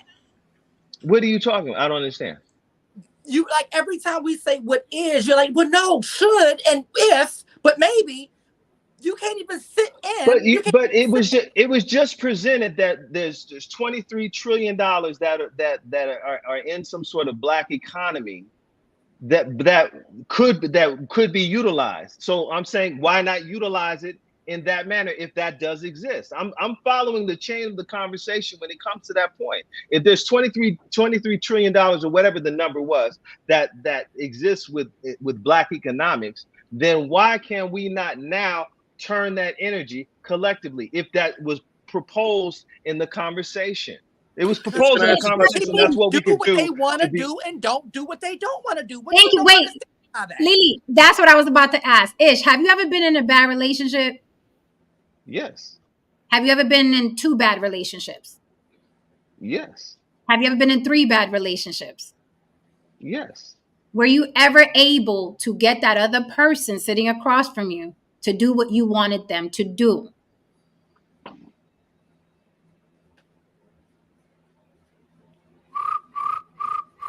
That was a question. Well, we can say yes and no. I'll say yes and no. Well, you're not with them now, so the answer is no, not yes and no. Well, no, not necessarily. I mean, if you're asking, could I make them or get them to do something that they didn't necessarily want to do? Yes, I've had circumstances. That's not what I'm asking. That's not what I'm asking. But I'll play semantics. Okay. Fuck it, we're here. I'll play semantics with you. Did you get the person to live up to the standard that you wanted them to be at, so they could be your woman? Did you get them there? No, there are relationships that were bad that did not happen. Right. Okay. So is that not proof up close and personal in your life that showed you people do what they want to do, when they want to do it, how they want to do it? You keep talking about this utopia. If we just come together, if the $1 trillion, blah, blah, blah, there are the haves and the have-nots throughout the globe. Throughout the globe. You're still, it's very, and I'm just saying in general what I see. I'm not even going to include anybody else. Y'all can say what y'all see. But what I see is your train of thought is weird to me. You're speaking the liberation of black people coming together. Okay. Kumbaya, my Lord. That shit doesn't exist. Not only doesn't it not exist, guess what? This is really going to kill you. It's not even necessary. Okay, so let me say this. It's not necessary because let me tell you something. Listen. Let me tell you, the cojones that the little black or brown boy needs in the worst schools in the worst hood is the same cojones that the little white boy needs growing up with the meth head parents in the trailer park. They just need cojones. Some people make it. I absolutely agree with you on that. I believe that the same no matter dynamic. who Let me tell you something. No matter who comes back to save the hood, you keep saying, well, if they pool the money together, Nipsey went back. Okay, so Nipsey may have helped maybe 1 or 2 guys. Nipsey was like, hey, I fucking opened up the fucking Marathon store. I got jobs for you. Maybe 2 or 3 black dudes was like, oh, great. I always wanted to work for somebody black. I love you, Nipsey. And then there was another black guy who pulled up and took his life. That is life. That's life in our neighborhoods. Some motherfuckers like the state that you're in. They're in. You keep talking like there's this discomfort that black people want out of poverty. That black people want out of disenfranchisement. Look at the following that Sexy Red has. Look at the following that Ice Spice has. Look at the following that Cardi B has. And I dare you to go in that chat and say something against those women. Look at the following that Future has. Look at the following that Nick Cannon has. I dare you go in the chat and say something sideways about those people. You have to understand people like living a certain way. And you keep talking like black people are uncomfortable and they need people to come help them. So in the aspect of what I do personally in relationship to being involved in the black community and changing our condition hands-on and going into individuals where I deal with gangs, I deal with jails, I deal with people that are on drugs. And what I have discovered and experienced is that when you change the way a person thinks, when you introduce them another concept of their self-identity, then you start to see that there is a desire to change their condition. There's a different way of way they desire to live. The Nation of Islam has been successful in taking those who are considered degenerates and changing their process of thinking based upon how they see themselves. So when I speak from the aspirational dynamic of saying, if we just did this, if we just did that, it's based upon those experiences. So when I'm looking at a brother who has tattoos all over his face and he's selling dope and he's got a gun in his hip, and who I just saw, a couple weeks ago, Brother Ish, I'm starting to look at the world differently because you approached me with a new way of seeing myself and seeing the world. So that's an aspect that I'm talking about. That's the aspirational dynamic that I'm speaking from. I'm not speaking from... So then you're fine. Then you're a man, but that's not gender specific or race specific. You just like doing charity work. You like helping people. That has nothing to do with, with the black community. You just like helping people. You do charity work. Black people do it. White people do it. Latin people do it. Asian people do it. That's all. But for you to act like this is going to create some sort of utopia, to me, I think is bullshit. Some people want more out of life and some people don't. And some people it takes a conversation and some people it takes, hey, I'll get your tattoos removed. But you're speaking as if this is supposed to cure the black community. And I don't think the black community is sick. I think the black community is like any other community on planet Earth. There's some people that want out of the bullshit and some people that are comfortable in the bullshit. That's how I see it. And that's all over the world. You could go to Mumbai. You could go to Puerto Rico, wherever. You could go to Alaska. To the brothers I would agree with Ms. Jen on that. Is that so? People just ask a few questions. Wait, let me just ask a few questions because I'm about to leave. To the brothers on the panel, what are the academic numbers of most of our children in the community? In terms of reading and math, what are their academic numbers in the public schools? Yeah, we know it's like 85% can't do math and reading at level. So we can contend that our children have a very poor relationship with information, with the retaining and exercising of information. Can we contend that? Yeah. Okay, so every great leader and every capable individual, capable citizen has proven to have a healthy relationship with the retaining and the exercising of information. Through that, you get discipline. Malcolm X proved that. At some point in time, he revisited his ability to retain and exercise information. He became the man that he is. But the point here that I'm making is that we're not having a solid discussion about the educational system. Our children in these environments, and how many of their parents aren't getting involved in their education. They're dropping their kids off at school. These schools have become glorified daycare centers. Me personally, my solution for it is y'all motherfuckers figure that shit out. My kids going to private school.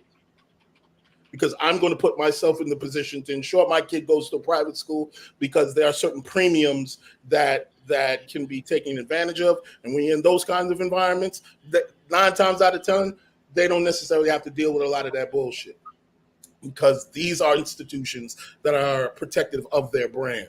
And they are going to ensure that those that leave said institution are a reflection of their brand and are usually the brightest and the most capable. Now, again, like I'm saying, we're not having these solid discussions about sitting down with our children and actually grooming them to be solid, whatever they want to be. Do they want to be employees? Do they want to be entrepreneurs? We're not grooming them. We're not taking the time out to do this.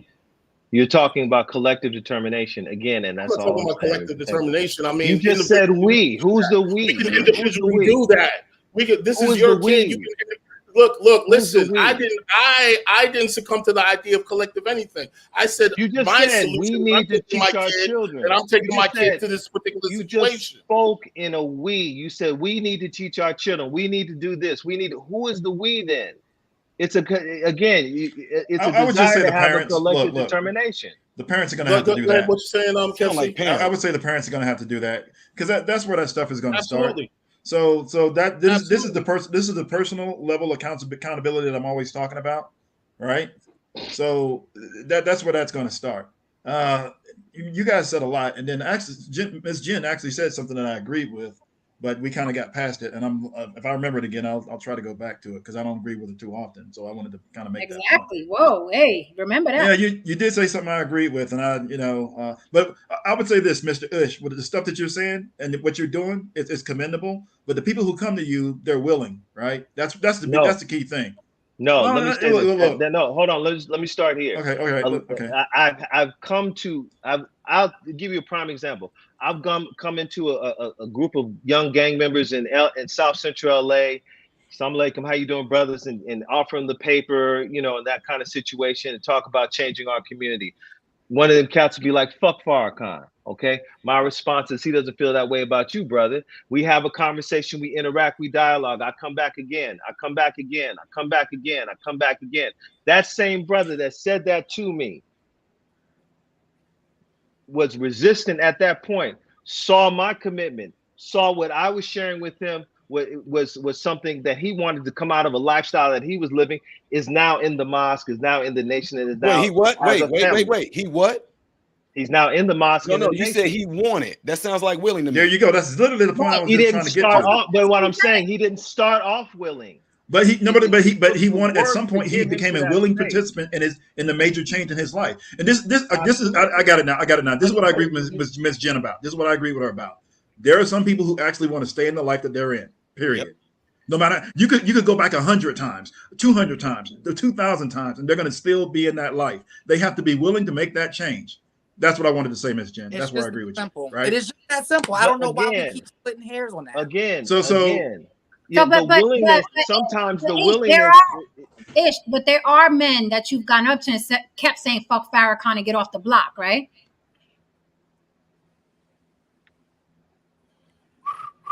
When I've run into that, no, I mean, and I take the time to pause to think about it. No. So, Mr. Ish, I appreciate your idealism. I've run it.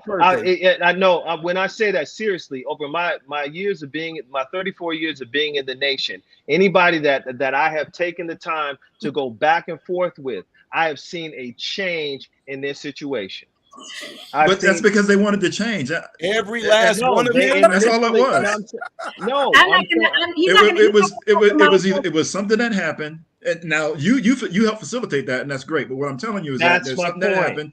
There's something that happened in their life that said, you know what, this gentleman over here is right. I'm going to listen to what he's talking to. You went back to after the 30th time that you actually interacted with that person. Something might have happened that said, you know what, this life is not for me. I'm going to listen to Mr. Ish right now. All right, but on that same note, there's going to be a group of people who's still going to say no to you. Though. I streamed this live over to my channel, so a lot of folks from my channel is over here right now. So some of them wanting to jump on, they asking to drop the link, but that's your choice if you want to do it, because apparently this is hot. So yeah, it's hot, but it's fucking late. I want to say really quickly, very quickly. We don't just do this. We don't just argue about race. I interviewed Big Daddy Kane, a couple of days ago. Please check that out. All right. Please check that out. Just interviewed him about the Hip Hop 50th anniversary. Also, Lily and I, the lovely Lily you see on the panel right now, we have a show called Sisterhood Sips. It is Lady Talk. That is the room you want to be a fly on the wall in. We talk about everything relationship-wise, what we think about men from our point of views. Our last show was about penis sizes, color, shape, circumcised, uncircumcised. We talk about relationships. So you can hear about what women really say if you are a fly on the wall. So please check this out, Sisterhood Sips. And please also check out my interview with Big Daddy Kane. Now, my panel and I, we have to respect the conversation is amazing. We could do a part 2, but I have to respect their time. So I will do a vote. We have like 100 people in the room right now. It is up to them.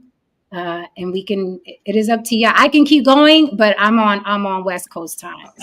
Yes, Kimmy Joe. I just gotta go because I gotta film tomorrow. But no, y'all keep going because I just gotta because the director literally keeps texting me like I need my outfits now and I gotta get off. So that's y'all. What's the vote? What's the vote? I'm out. Y'all can stay. I have a whole different conversation I wanted to have with Ms. Jen because of the stuff she keeps saying. Like I said, but that could probably be another panel though. People that want to hop on. I need to dip out because I gotta be a parent. Yeah, we can do part 2. Chaotic Truth, you ain't coming up on my shit. Fuck off. Run into traffic blindfolded, bitch. Like these motherfuckers really think you forget who they are. Go run in traffic blindfolded, you little bitch. You little greasy big ass forehead ugly bitch. Fuck out of here. These people really think you forget them. I don't forget, bitch. I'm like an elephant. You and your bitch. Fuck you both. I don't remember. Clip that. Shout out to Abby tonight. Abby NYC. You were dropping bombs tonight. Sis. Oh no. Now, with that said, Jefferson tried to come up this motherfucker. He a little bitch. You and your ugly nigga. All right, so clip that shit, ho. All right, so with that said, guys, I gotta say, thank you. This was amazing. I will do a part 2. I promise. Look out for it. Just check out my community tab. Follow the people on the screen. We all have great fucking content. MRM, thank you. You are the fucking best. Kev C, thank you. Even though we don't always agree, thank you for coming up. Brother Ish, thank you for catching that shrapnel, man.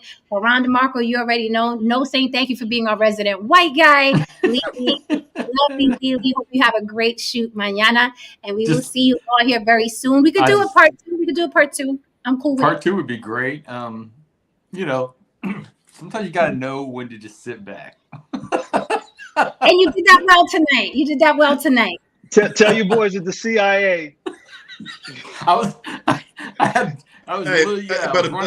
big shout out to Modern Renaissance. He always comes with the good information. So MRM. I always appreciate you, brother. MRM always brings the heat. He always brings the heat. Okay. These little gremlins in the chat, fuck ass shit. Motherfucker, no, you was a bitch then and you was a bitch now. Fuck out of here. Anyway, good night, guys. Thank you for joining us. Be good. And if you can't be good, be careful. Hit that like and subscribe. Thank you so much. Don't forget to check out those interviews. Okay. Mama was happy. Thank you for being here tonight. And you guys are welcome on the part 2 if you like. A lot was said tonight. Oh my goodness.